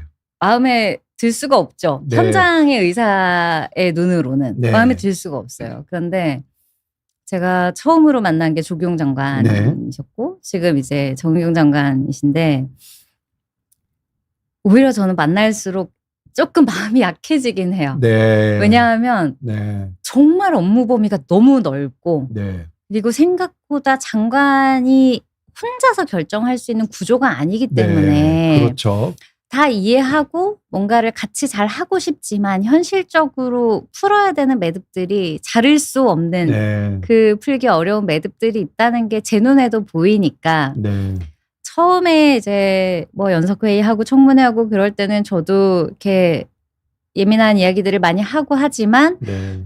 또 마치고 이거 어떻게 그럼 해결할 수 있냐고 얘기를 해보면 또 이런 방송에 보이지 않는 고민들을 얘기를 하실 때도 있거든요. 네. 그리고 장관님뿐만 아니라 차관님들도 마찬가지고 얘기를 듣다 보면 모르시는 게 아니고 첫 번째 네. 두 번째는 노력도 정말 많이 하고 계시고 네. 근데 이 현실적으로 정말 많은 게 얽혀 있구나 네. 생각이 들어서 응원하는 부분도 있어요. 좀 더 잘해주시면 정말 좋을 것 같다 네. 하는 부분도 있고 다만 이게 뭐 지금까지는 굉장히 열심히 잘하고 계신다고 저는 생각하는데 네. 이게 너무 정치에 흔들리지 않으셨으면 좋겠어요. 뭐 지금 그러시다는 얘기가 아니라 우리나라의 모든 부처가 네. 이 정치가 한마디 한다고 뭐가 막 일사불란하게 바뀌고 또 뭔가 아젠다가 하나 던져진다고 막 일사불란하게 거기에 따라서 움직이고 그게 결국은 일관된 행정을 무너뜨리는 거라고 저는 보거든요. 그래서 네. 사실 지난번 의정 사태도 사실 그래서 촉발된 거였고 그래서 제가 정의용 장관 청문회 때 그거 여쭤봤어요. 정부 기조와 다른 생각이 혹시 네. 있다면 그게 뭐라고 생각하시냐. 네. 뭔가 동의하지 않는 부분이 있다면 주무부처 네. 장관으로서. 네. 그리고 그 마지막에는 뭐라고 하시던가요? 지속 가능성과 비용에 네. 대해서 말씀하셨고 네. 정확하게 얘기하셨고요. 그리고 그래서 하실 수 있는 일을 하시되 지금 만약에 지속 가능성 얘기해 주셨는데 지금 고령화 사회에서 지금 뭐냐면 WHO, OECD, UN 그다음에 뭐 국제 기구 있잖아요. 거기서 정책을 할 때 고령화 정책할 때 1번 1순위가 지속 가능성입니다. 1순위가. 그러니까 정책은 지금 뭐냐면 이게 지속 가능하느냐 아니냐가 고령화 사회는 1번. 그러니까 가장 우선순위를 해야 되는 게 1번인 겁니다. 그래서 우리 비욘디 구독자 여러분들도 정부 정책이 어떤가를 할 때 이 정책이 정말 지속 가능하냐 그런 걸 봐주셨으면 좋겠어요. 말씀을 해주셨으니까. 네, 그렇죠. 참 근데 저는 마지막에 부탁드렸어요. 네. 이게 전문가시고 또 주무부처 장관으로서 아무튼 가장 큰 결정을 하셔야 되는 분이고 왜 우리나라는 막 그 로켓 같은 거 쏘면 네. 이제 막 그 정치인들 박수 치는 거 카메라로 잡는데 네. 미국에서는 발사했을 때 거기 연구하시는 분들이랑 그렇죠. 책임자들 비추고 네. 오바마 대통령이 이렇게 구석에서 그렇죠, 있었던 그 그렇죠. 사진이 네. 굉장히 주목을 받았었잖아요. 네. 너무 그렇죠. 그러니까, 네. 그러니까 예를 들면 그 최고의 군사 작전을 할 때 네. 대통령이 가장 그 최고의 실무자 뒤로 빠져 있는 네, 거. 네. 그 주인공은 장면이 최고의 실무자. 그쵸. 예. 그래서 보건복지 영역에서는 사실 저는 현실적으로 심지어 제가 대통령이어도 저보다 보건복지에 대해서는 당연히 보건복지부 장관이 가장 잘 알아야 된다고 생각을 해요. 네. 그런 사람들을 장관에 배치를 하는 게 대통령의 능력인 네, 거지. 그렇죠. 대통령 1인이 모든 거에 슈퍼맨이 될 수는 그렇죠. 없는 거거든요. 네. 그래서 만약에 필요한 게 있으면 용기 있게 이야기해달라. 그거 부탁드렸던 것 같아요. 네. 그 부탁대로 정은경 장관님이 잘 해주셨으면 좋겠네요. 그다음에 어이구 지금 시간이 많이. 왜냐면 국감 스타로 뽑으셨어요. 뽑히셨어요. 저는 몰랐는데. 4명이 이게 이제 약간 좀 그렇게 되면 지금 뭐 완전히 지금 막 그 법적인 논란, 네. 계엄과 내란 관련 법적인 논란에 계신 의원님이 하지만 어쨌든 국민의힘의 뭐 대표 저기였잖아요. 네. 추경 의원하고 그 다음에 우리 두 번째가 이주영 의원, 그다음에 세 번째가 더불어민주당 이름은 뭐 까먹었고요. 그다음에 네 번째가 이제 진보당 의원님이신데 아무튼 국감 스타, 그 국감에서 질의를 잘했다 하는 걸로 뉴스가 났어요. 아, 네, 모르셨어요? 네, 몰랐습니다. 이렇게 네. 그래서 제가 이건 그러니까 활동을 언론에서도 되게 높게 평가받고 계시더라 이런 거 하고요. 그 다음에 지금 22대 국회 의사 출신 당선자가 8명이에요. 저도 지금 봤는데 제가 그러니까 의원님이 되시기 전에 알았던 분이 그러니까 우리 이주영 의원님 포함해서 4분이더라고. 이뉴환 선생님도 뭐 교수님일 때 알았고 김윤 의원님도 교수님일 때 알았고 김선민 의원님은 예전에 이제 심평원에 계실 때 저희가 WHO 갔을 때 그때 직접 댁에서 밥도 얻어 먹은 적 있거든요. 그리고 안철수 의원님은 물론 의원 되고 이제 저기 한 거고 한지호 의원님은 제가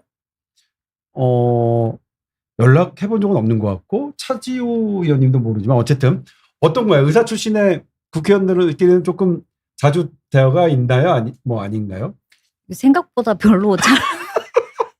그럴 줄 알았어요. 아니, 왜냐하면 지금 기본적으로 저기 이렇게 빨간 쪽과 파란 쪽이 별로 안 친하신 분이 그렇죠. 있어서 예. 이분들의 문제가 아니라 당 자체가 네. 그 양 당이 이렇게 네. 막 같이 좀 뭐 이렇게 너무 하는 분위기는 그렇죠. 아니어서 정책적으로도 사실 방향성이 많이 다르긴 하고요. 네, 대신에 한지아 의원님이랑 김윤 의원님, 김선민 의원님은 지금 보건복지위원, 서명호 네. 의원님 네, 그렇죠. 예, 서명호 이렇게 의원님도, 예. 같이 보건복지위원회에 계셔가지고 이분들이랑은 굉장히 자주 뵙고 소통도 네. 하고 네. 얘기도 나누고 하고 있고 네. 안철수 의원님은 워낙 중진이셔가지고 차지호 의원님은 제가 예전에 그 청년 슈바이처 아카데미라고 네. 네, 그때 한번 뵀던 분이에요. 그리고 네. 국제보건 관련해서 굉장히 관심 많으셔서 네. 네, 그런 쪽으로 오히려 얘기를 하고 의료보다는 네. 네, 그렇습니다. 그렇구나. 저는 이제 어떤 예상을 했냐면 의사들이 사실은 잘 안 뭉치는 특징이 있어요. 그러니까 기자들 중에서도 의사 출신 그것도 기자들 맞죠. 있잖아요. 잘 뭉칠 것 같지만 그렇지는 않습니다. 그래도 이제 그 중에서는 친하게 지내는 의사 기자는 있거든요, 저는. 그리고 뭐 그렇다. 그래서 그렇지 않을까? 의사 출신의 국회의원들도 그냥 그런 비슷합니다. 예상을 해봤고 다만 이제 그럼에도 보건의료 쪽에 지금 우리 최근에 의사 수급 추계위원 네. 그거 어떻게 보셨어요? 지금 의료계에서 지금 이게 지금 제일 큰 화두예요. 네. 근데 제 생각에는 지금 이거를 책임지고 밀어붙일 수 있는 사람이 존재하지 않아서 좀 지지부진 시간을 끌 수밖에 없는 상황일 것 같아요. 첫 네, 번째는. 네. 그리고 두 번째는 수급추기위원회 내부에서도 말이 지금 많이 다른 색깔로 나오고 있어요. 네. 근데 이게 많이 노출이 된 상태이기 때문에 네. 이 위원회 활동에 대해서도 신뢰를 좀 잃은 상황이 네. 있다는 게 생각이 되고 또 세 번째는 이번에 교수님들이 또 성명서를 내셨는데 이미 이사 2호 학번이 교육이 사실상 굉장히 네. 많이 흔들리고 있는 상황에서 지금 2627을 모집을 26은 이미 뽑았죠. 그래서 27학년도를 하는 게 현실적으로 지금 가능한 상황이 아닌데 여기에 대한 고려가 이번에도 역시 없는 것에 대해서 지적을 하셨거든요. 네. 그래서 이 부분은 정부가 지금은 여당이 크기도 하고 만약에 원하는 게 있으면 뭐가 됐건 밀어붙일 수 있는 상태인 건 사실입니다. 그렇긴 한데 현장에서 지금 제2의 의정 갈등을 촉발할 수 있는 문제들이 동시에 여러 개가 나오고 있기 때문에 수급추계위원회도 하나의 불씨가 될 수 있고요. 119 이송법도 하나의 불씨가 될 수가 있고요. 그리고 앞으로 나올 또 의전원 관련한 공공의사 제도도 또 불씨가 될 수가 있어서 이 몇 개를 한꺼번에 함부로 막 밀어붙이기는 정부 네. 입장에서도 좀 부담이 있지 않을까 하는 생각이 들고 또 선거 앞두고 그렇게 큰 스텝을 밟기에는 그렇게 쉽지는 않을 거라. 그러고 나면 또 1년이거든요. 네. 저는 이제 다른 방송에서 수급 추계위원회에 대해서 이제 본격적으로 분석하는 방송을 했었는데 타사 저기에서요. 다른 유튜브에서 뭐 일단 과학적이지 않은 거는 분명하고요. 과학적인 결정이 가장 중요한 게 이제 이 원래 어떤 정책을 하려면 어떤 우리가 모델로 갈 거냐, 우리 의료계는 어떤 모델로 갈 거냐가 있어야 되는데 그게 없어요. 그러니까 ABC, 그러니까 우리가 구구단이 빠진 그냥 고속도로에 그러니까 ABC에서 A가 빠진 그런 추계위원회였고 가장 큰 문제가 또 이 방법론이 일치되어야 되거든요. 연구자들끼리. 방법론, 그거는 모든 추계위를 하는 것에 공통적인 정책의 추계위에서 공통적인 가장 중요한 요소인데 방법론이 통일되지 않았고 그러니까 이거는 결과 자체를 들여다보면 함량 미달일 수밖에 없는 건데 제가 가장 아쉬웠던 건 뭐냐면 이분들이 우리 미래를 생각하느냐 미래 그러니까 이제 우리는 지금 고령화에 지금 진입 이제 일본을 따라 세계 최고로 고령화에 진입하고 있는데 고령화에 진입하는 미래, 우리의 미래, 그러니까 늙은 조동찬의 미래, 그 다음에 지금 10대, 20대, 30대의 미래를 생각하는 그런 문구가 내가 없어요. 그러니까 미래적이지도 않고 방법도 틀리고. 그런데 어쨌든 결정은 나왔죠. 그리고 결과는 실은 이게 윤석열 정부에서 의대 정원 2,000명, 그러니까 의사 15,000명 부족하니까 2,000명 증원하자라는 그 결정과 겉으로 보기에 별로 달라진 게 없는 내용은 추계위원회를 얘기했지만 추계위원회 회의를 보면 그것이 결정되는 과정은 별로 달라진 거 없어서 그런 부분 때문에 근데 저는 개인적으로 짧게 말씀드리면 그러면 의료계가 또 이렇게 막 나오고 그럴 것 같냐? 안 될 것 같아요. 그냥 저는 이거 그냥 솔직히 제 마음 통과되고 또 그렇게 증언할 것 같고 근데 결국 뭐냐면 이 추계위원회도 이 사회적 비용이나 이런 걸 전혀 계산 안 했거든요. 그것도 되게 이상해요. 그러니까 왜냐면 지속 가능성이 제일 중요하다고 했잖아요. 지속 가능성은 비용이 들어가야 되고 그 비용을 누가 어떻게 계속 감당할 수 있다가 나와야 되는데 그게 하나도 없어요. 하나도 없어요. 그게 나올 수가 없는 게 방금 과학적이지도 않고 방법론도 문제가 있었다고 말씀을 하셨지만 그럴 수밖에 없는 이유가 제가 추계위원회 처음 통과될 때 네. 소위에서 굉장히 반대를 했었어요.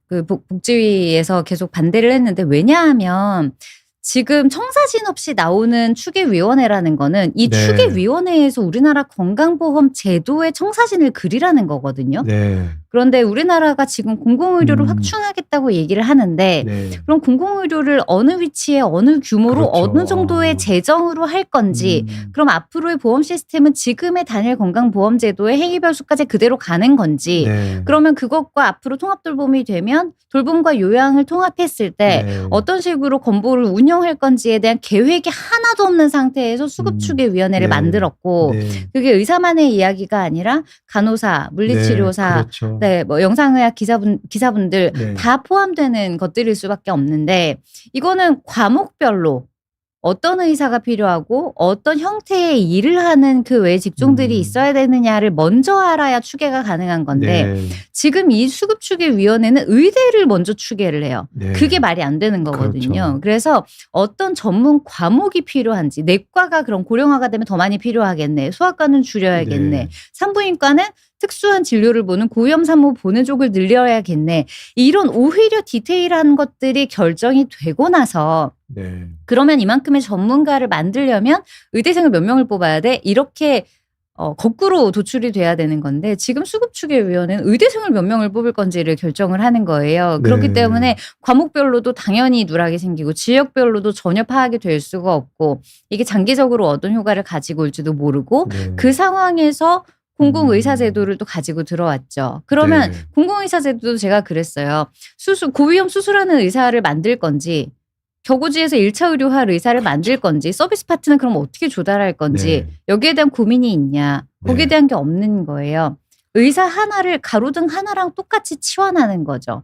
저는 그 과정이 가장 문제였다고 봅니다. 지금 너무 그러니까 요거 이해하셨을까요, 우리 비욘디? 그러니까 의사가 아닌 분들 실은 의사를 우리가 어떤 의사가 우리 지금 지역에 계신 섬에 계신 분들이 어떤 의사가 필요한지 먼저 그걸 알아보고 그분들은 어떤 의사가 왔으면 좋겠는지 그런 거 조사하고 거기에 맞는 의사를 어떻게 키워낼 것이냐 그걸 논의해야 되는데 요 앞단이 빠졌다는 거예요. 우리 보시는 비욘디 구독자 여러분들 지역에 계시는 분들이 어떤 의사가 부족하고 이런 거는 아예 모르겠고 만들어서 그냥 의사 한 명 갖다 박아놔 가로등처럼 그러면 대충 그쪽에 병원 가시라 그래 이런 거니까 사실 저는 뭐냐면 너무 이것도 너무 국민을 우습게 보는 거라고 생각하거든요. 그러니까 국민이 뭐가 부족한지를 먼저 심도 있게 고민하고 거기서 우리가 우리 재정으로 할 수 있는 게 뭘까 그리고 시급하게 할 수 있는 거를 해야 되는데 저는 솔직히 뭐라고 생각하냐면요. 정치인들이 국민들을 기만하는 거라고 생각해요. 그러니까 말로는 포장을 그러니까 그 언어 있잖아요. 말로는 뭐 공공 이런 거 해가지고 지역 필수 이런 걸 해가지고 지역민들에게 되게 좋다고 포장하는데 실질적으로 보면 저도 뭐냐면 지역민들 전부 다 좋았으면 좋겠어요. 저 그랬으면 좋겠어요. 예? 정말 그러길 바라는데 그게 아니라 되게 이상하게 말로만 포장돼서 결국 헛돈 쓰게 되는 그런 일로 예를 들면 이거는 우리가 되게 진정성을 갖고 열심히 조사해서 원칙대로 해도 성공할까 말까 하는 어려운 일인데 애당초부터 진정성도 없고 그리고 ABC도 안 하고 있는 거예요. 우리 지금 그런 말씀을 지금 하신 거죠. 예. 아무튼 이 비욘드의 조동찬 오픈테이로 이런 얘기를 하는 자리가 아닌데. 가벼운 얘기로 다시 하시죠. 예. 아무튼 그렇습니다. 아무튼 뭐 잘 의사 출신의 당선자분들이 의료에서만큼은 정말 예를 들면 공급자 중심이 아닌 의료 소비자 중심, 그러니까 환자 중심으로 이렇게 시선을 해서 왜냐면 이제 의사는 의료 공급자 아니에요. 막 의사들 막 의사편 만드는 근데 저는 그 대답에 뭐라고 말씀드리자면 여러분들 병원 가면 누가 제일 환자 편 들죠? 내가 아파서 병원 가면 의사잖아요. 우리 물론 의료사고 있어서 뭐 싸우는 경우 있죠. 우리 대부분 지금도 그래요. 병원에서 의사와 환자는 가장 가까운 관계 서로 편인 거죠. 네? 그러니까 가장 환자 편인 의사 그런 입장에서 환자를 중심으로 하는 그런 정책들 그런 게 되기를 진짜로 막 바랍니다. 예. 그런 차원에서 제가 준비해봤고요. 예, 다음 내용 조금 심각한 거예요 이게. 계속 심각. 이거 뭐냐면 오늘 제가 한 게 아니라 오늘 한국일보 사설입니다. 지평선이라는 사설인데 깜짝 놀랐어요. 보면 비를 맞는다는 것에 왜 정청래 그러니까 더불어민주당 당대표죠. 그다음에 김어준 님이죠. 이분들이 저기 했냐. 저는 몰랐는데 이제 사설을 보니까 동질한 비를 함께 맞아주는 것.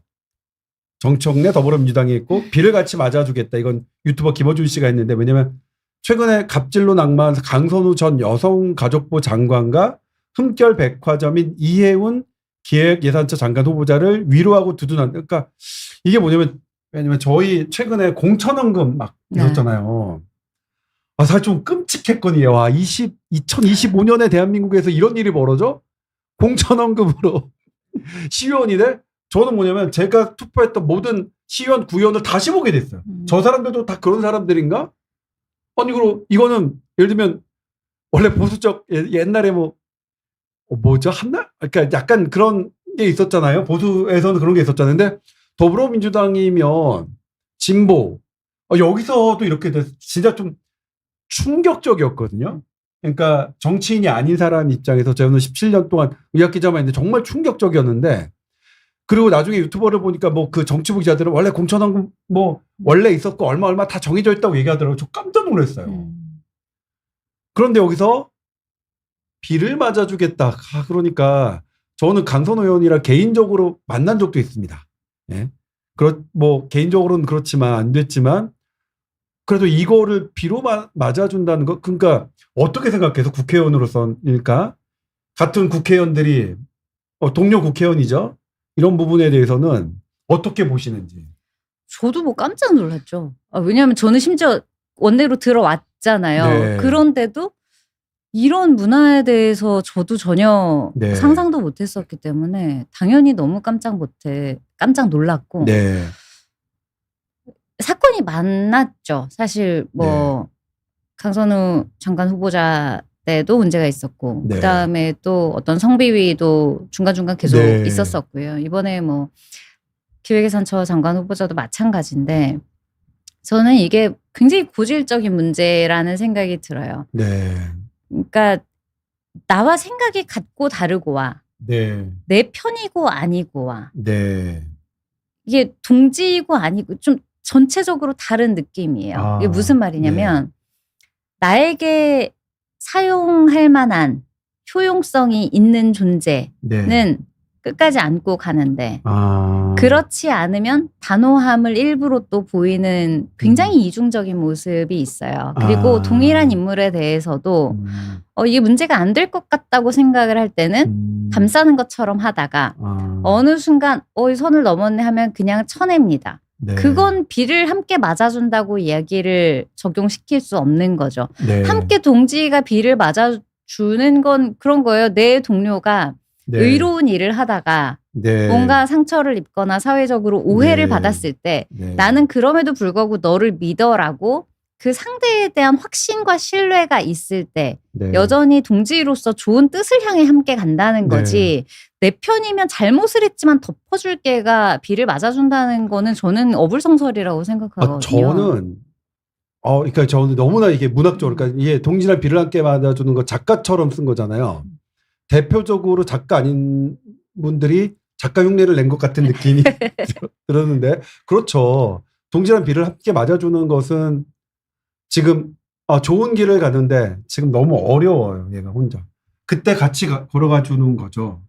그런 의미인데 예를 들면 그러니까 지금 너무나 국민들에게 충격적인 일을 상상도 못한 실은 이게 사실로 확인된다면 범죄죠.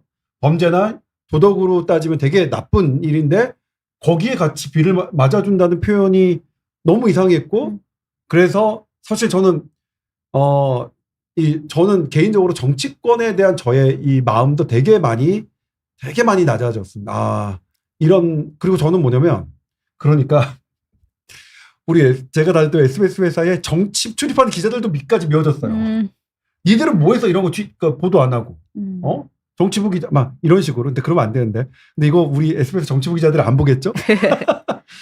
근데 이 부분이 굉장히 안타까운 게 네. 그러니까 이런 생각이 생기는 거예요. 지방의회에도 정말 네. 열심히 하시는 분들이 있는데 계신데 이런 오해를 네. 모두가 받게 되고 그렇죠. 국회의원들도 열심히 하는 사람들이 많은데 네. 또 그런 오해를 받게 되고 네. 이런 이번에 장관 후보자가 한 이런 좀 부적절한 이런 네. 뭐 재산 형성 과정이라던가 네. 뭐 여러 찬스라던가 네. 이런 것도 굉장히 정직하게 하시는 분들이 사실은 더 많고 오히려 네. 조용히 본인의 의정 활동을 하고 계신데 모두가 똑같이 의심을 받는 상황. 그리고 전 보좌진들에 대해서도 굉장히 안타까운 게 보좌진들 정말 전문적으로 열심히 하시는 분들이고 네. 정말로 저 비를 같이 맞아주는 동지는 보좌진들이거든요. 보좌진들이죠. 그런데 마치 언론에서 보이기에는 무슨 뭐 폭언을 항상 당하고 허드렛 일만 하고 이런 사람들처럼 비치는 것도 너무 이건 자존심의 네. 문제인 네. 거예요. 그런 일을 하는 분들이 아니다. 네. 그래서 이게 모든 역할에 대해서 너무 많은 의심과 의혹을 증폭시키고 있고 그렇기 때문에 국회에 대한 신뢰도 네. 정부에 대한 신뢰도 언론에 대한 신뢰도 사회적인 이 신뢰가 낮아지는 결과를 초래하는 거죠. 그래서 이런 부분이 너무 안타깝고 저는 당 내에서도 정당이라는 건 세상을 좀 더 좋게 바꾸고 싶은 마음이 응축된 곳인데 네. 그 결이 같은 사람들이 모인 게 정당이잖아요. 네. 그러면 거기는 실제로 동지적인 관계가 반드시 필요는 합니다. 네. 그런데 이번에 민주당의 저런 행동들은 당 내에서도 서로가 서로를 믿을 수 없게 만드는 여러 네. 요소들이 있었어요. 네, 그렇기 맞아요. 때문에 네. 앞으로는 저 당에서 서로가 서로를 믿을 수 있나?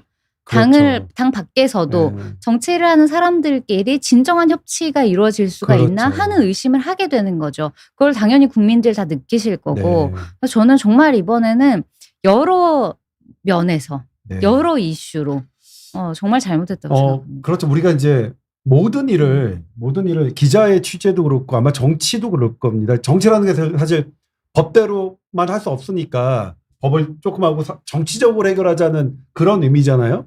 그리고 이제 그래서 정치적으로 먼저 해결하고 그다음에 법을 거기에 맞춰서 만들고 하는. 그런데 얘기하다 보면 실은 저희는 담장을 넘나든다는 표현을 하거든요. 이 법이라는 것에 넘나들죠. 그러면 어떡하지? 그건 불법인데 어떻게 그래도 이 불법적인 취재 말고는 할 수 있는 방법이 없어. 그럴 경우에는 가야지 뭐. 그러니까 예를 들면 국정원이나 대법원이나 제가 하는 거 그런 데가 그냥 취재가 되겠습니까? 그런 데는 뭐 예를 들면 문서를 불법으로 빼온다든가 이거 방법밖에 할 수가 없거든요. 대위비 문서를 불법이에요. 근데 거기에 공익적인 게 더 크냐? 뭐 내 사적으로 그런 걸 보는 거거든요. 근데 그런 얘기를 상의하는데 이런 사람들끼리 서로 녹음하고 의심하고 이런 문화는 안 되겠죠. 사실 저는 그 말씀도 되게 그래요. 그러니까 물론 그게 공개됨으로써 어떤 불편한 진실이 드러나긴 했지만 너무 안 좋다. 국회의원들끼리 서로 그러지는 않았으면 좋겠다. 서로 사실 협치해야 되는 건데 그리고 그러니까 어떤 국민들한테는 그렇게 그러니까 사실 밑에서는 막 이렇게 싸우고 멱살 잡고 그렇게 해서 합의를 해서 우리 국민들께 어떤 모습을 보여주는 분들이 정치인인데 뭐 그런 말씀해 주신 것 같고 아무튼 그러니까 대부분 안 그렇다는 분위기는 그러니까 보좌관님하고 그러니까 많은 구의원, 시의원 그러니까 지금 그런 거 안 겪으신 거죠? 그럼 돈 내고 가신 거 아니죠? 그럼요. 그러니까 저 너무나 아는데 돈 내고 가신 거 아니라는 건 되게 아는데 그리고 그 구의원 이런 분들한테 내가 돈 내는 것만큼 그러니까 구의원님 시의원님들한테 이게 한다는 개념으로 설명을 하시더라고요. 어떤 유튜브가 너무 안 좋았는데 아무튼 그냥 그렇다. 동지라는 건 그런 게 아니라 같이 좋은 길을 어렵게 갈 때 같이 비를 맞아주는 그런 거다라는 의미 짚어주셔서 감사하고요. 자, 이제 이게 마지막입니다. 됐고요. 이제 자, 오늘 어때요? 오랜만에 이제 2년 정도 그러니까 지나서 프로그램에서 여러 말씀하셨는데 출연하신 소감은 어떠셨나요? 사실 교수님이어서 되게 편하게 얘기를 하다 보니 이걸 말을 해도 되나? 하는 중간에 이렇게 포즈가 생길 때가 있긴 했어요. 그렇긴 한데 그래도 최대한 그래도 저의 진솔한 얘기를 할 수 있는 건 그래도 교수님인 것 같고 불러주셔서 너무 감사합니다. 재밌었습니다. 그다음에 또 제가 중간에 나온 것 중에 오늘 이주영 의원님의 사실은 어디까지 정치를 하실까요?라는 질문을 하려고 했어요. 그런데 뭐냐면 질문을 지금 좀 바꿔야 되겠어. 왜냐하면 중간에 대통령이라는 단어가 나왔어요. 아니 그건 내가 대통령이 된다. 그 뜻이 이거는 아니죠. 예? 뭐 알잖아요. 우리 언어가 갖고 있는 무심코 내뱉는 언어가 갖고 있는 나의 위치. 그걸 또 무의식으로 아니 너무 재밌었어요. 그래서 그러니까 어떤 거냐면 내가 대통령이 된다고 하더라도 그런 전문성이 있는 장관의 뒤로 물러서야 된다는 말씀을 할 때 그렇게 했는데 그것도 궁금해요. 이제 의사에서 국회의원이 된 이주영. 자, 그다음에 이제 앞으로 어떤 계획, 어떤 목표? 네. 꿈? 지금 이주영 의원으로서 할 꿈? 네. 저의 꿈은 대한민국의 정상적인 정당과 정상적인 정치인이 있다는 희망을 국민들이 좀 보셨으면 좋겠어요.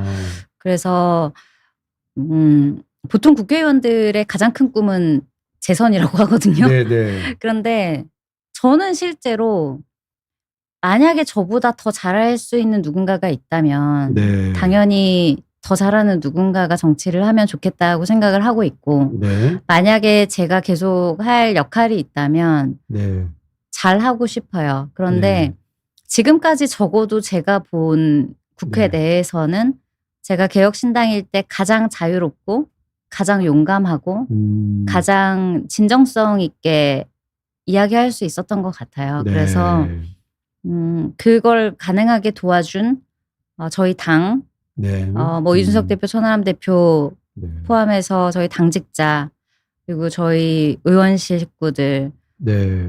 이 팀으로 뭔가 세상을 조금이라도 바꿀 수 있는 게 있으면 제가 뭔가 길고 크고 그런 꿈을 꾸는 게 아니라 지금 발의한 법들 잘 통과됐으면 좋겠고 그 법이 실제로 세상을 좋은 방향으로 바꿨으면 좋겠고 네. 그래서 이번에 저희가 했던 토론회가 입법 영향 분석 토론회예요. 네. 법은 내고 나면 거기에 대해서 아무도 책임을 지지 네. 않아요. 네. 그래서 내가 낸 법이 사회에 어떤 영향을 미쳤는지 나는 그 성적표를 받고 싶다. 네. 그걸 의원이 스스로 할 수 있게 네. 사실 이거를 좀 어떤 법은 강제할 필요도 있다고 생각하는데 네. 거기에 대해서는 너무 여러 차례 무산이 되기도 했고 네. 입법권 침해라는 그런 또 반론이 좀 거세긴 해서 네. 일단 적어도 본인이 낸 법에 대해서는 네. 난 이거 성적표를 받고 싶고 만일 내가 낸 법으로 인해서 사회에 조금이라도 좋지 않은 영향이 있다면 네. 빨리 누군가 내가 국회에 있으면 내가 그걸 고치겠지만 그렇지 않으면 다음 때에 누군가가 이걸 고쳐달라는 메시지를 남길 수 있으면 좋겠다고 생각해요. 그래서 네.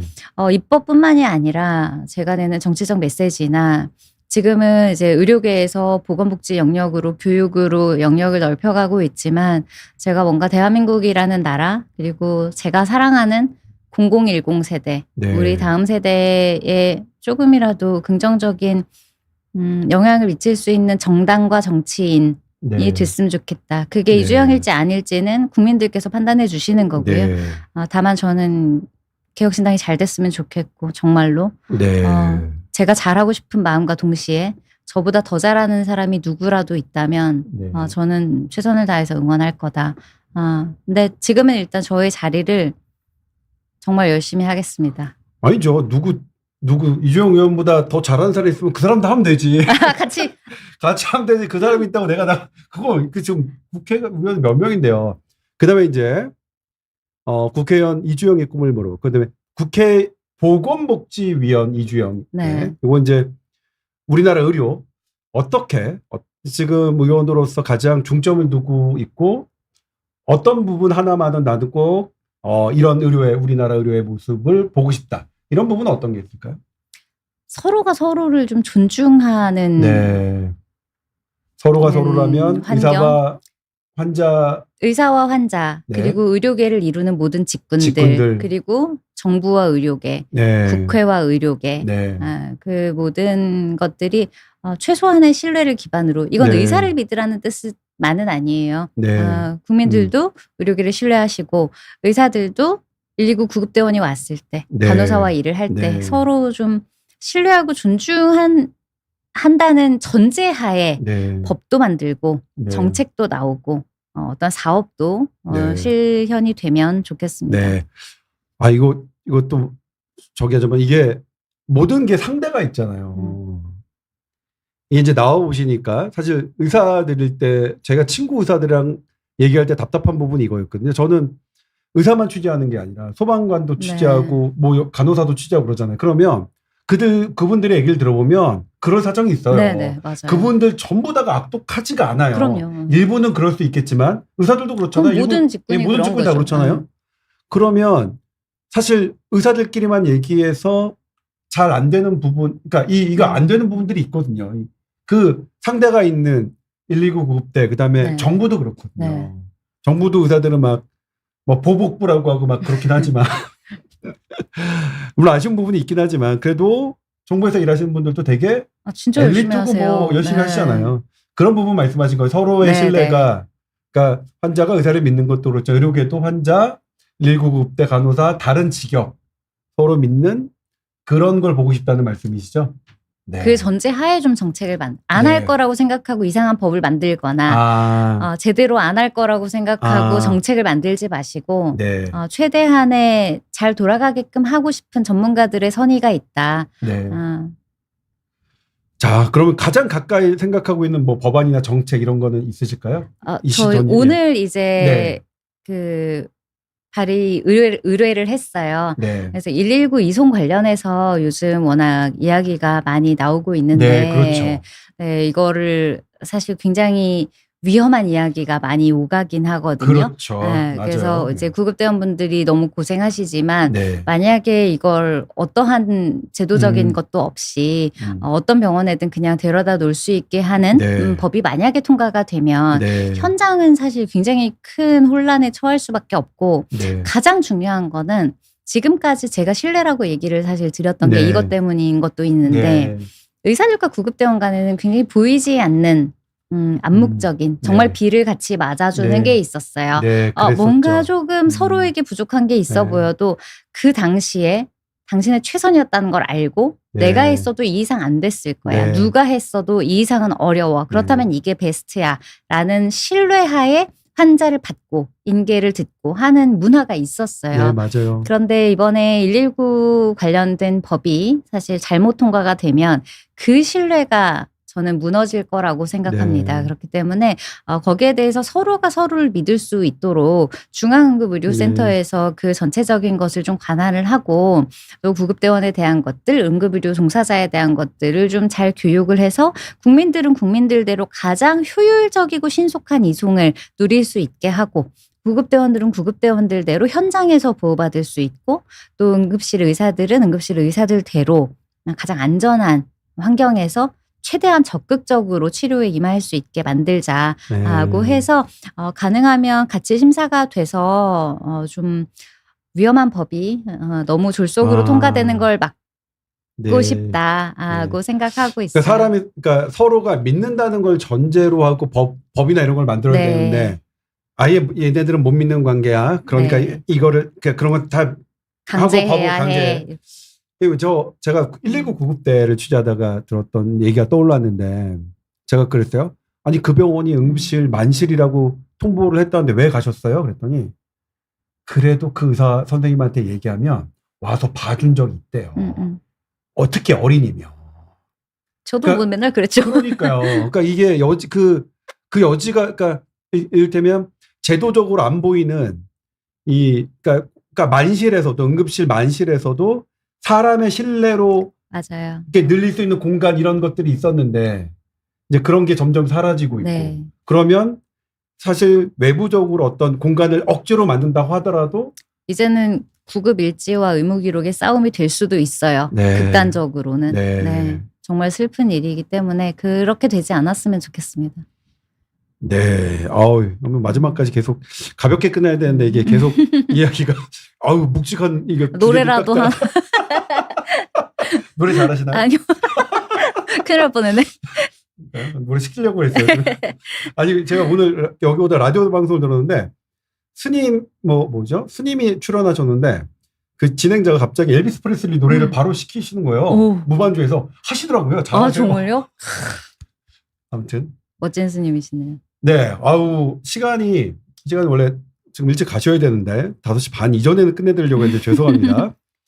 네, 오늘 신년 특집으로 이주영 의원님 나와주셔서 여러 말씀을 들었고요. 저는 되게 많이 배우는 시간이었고요.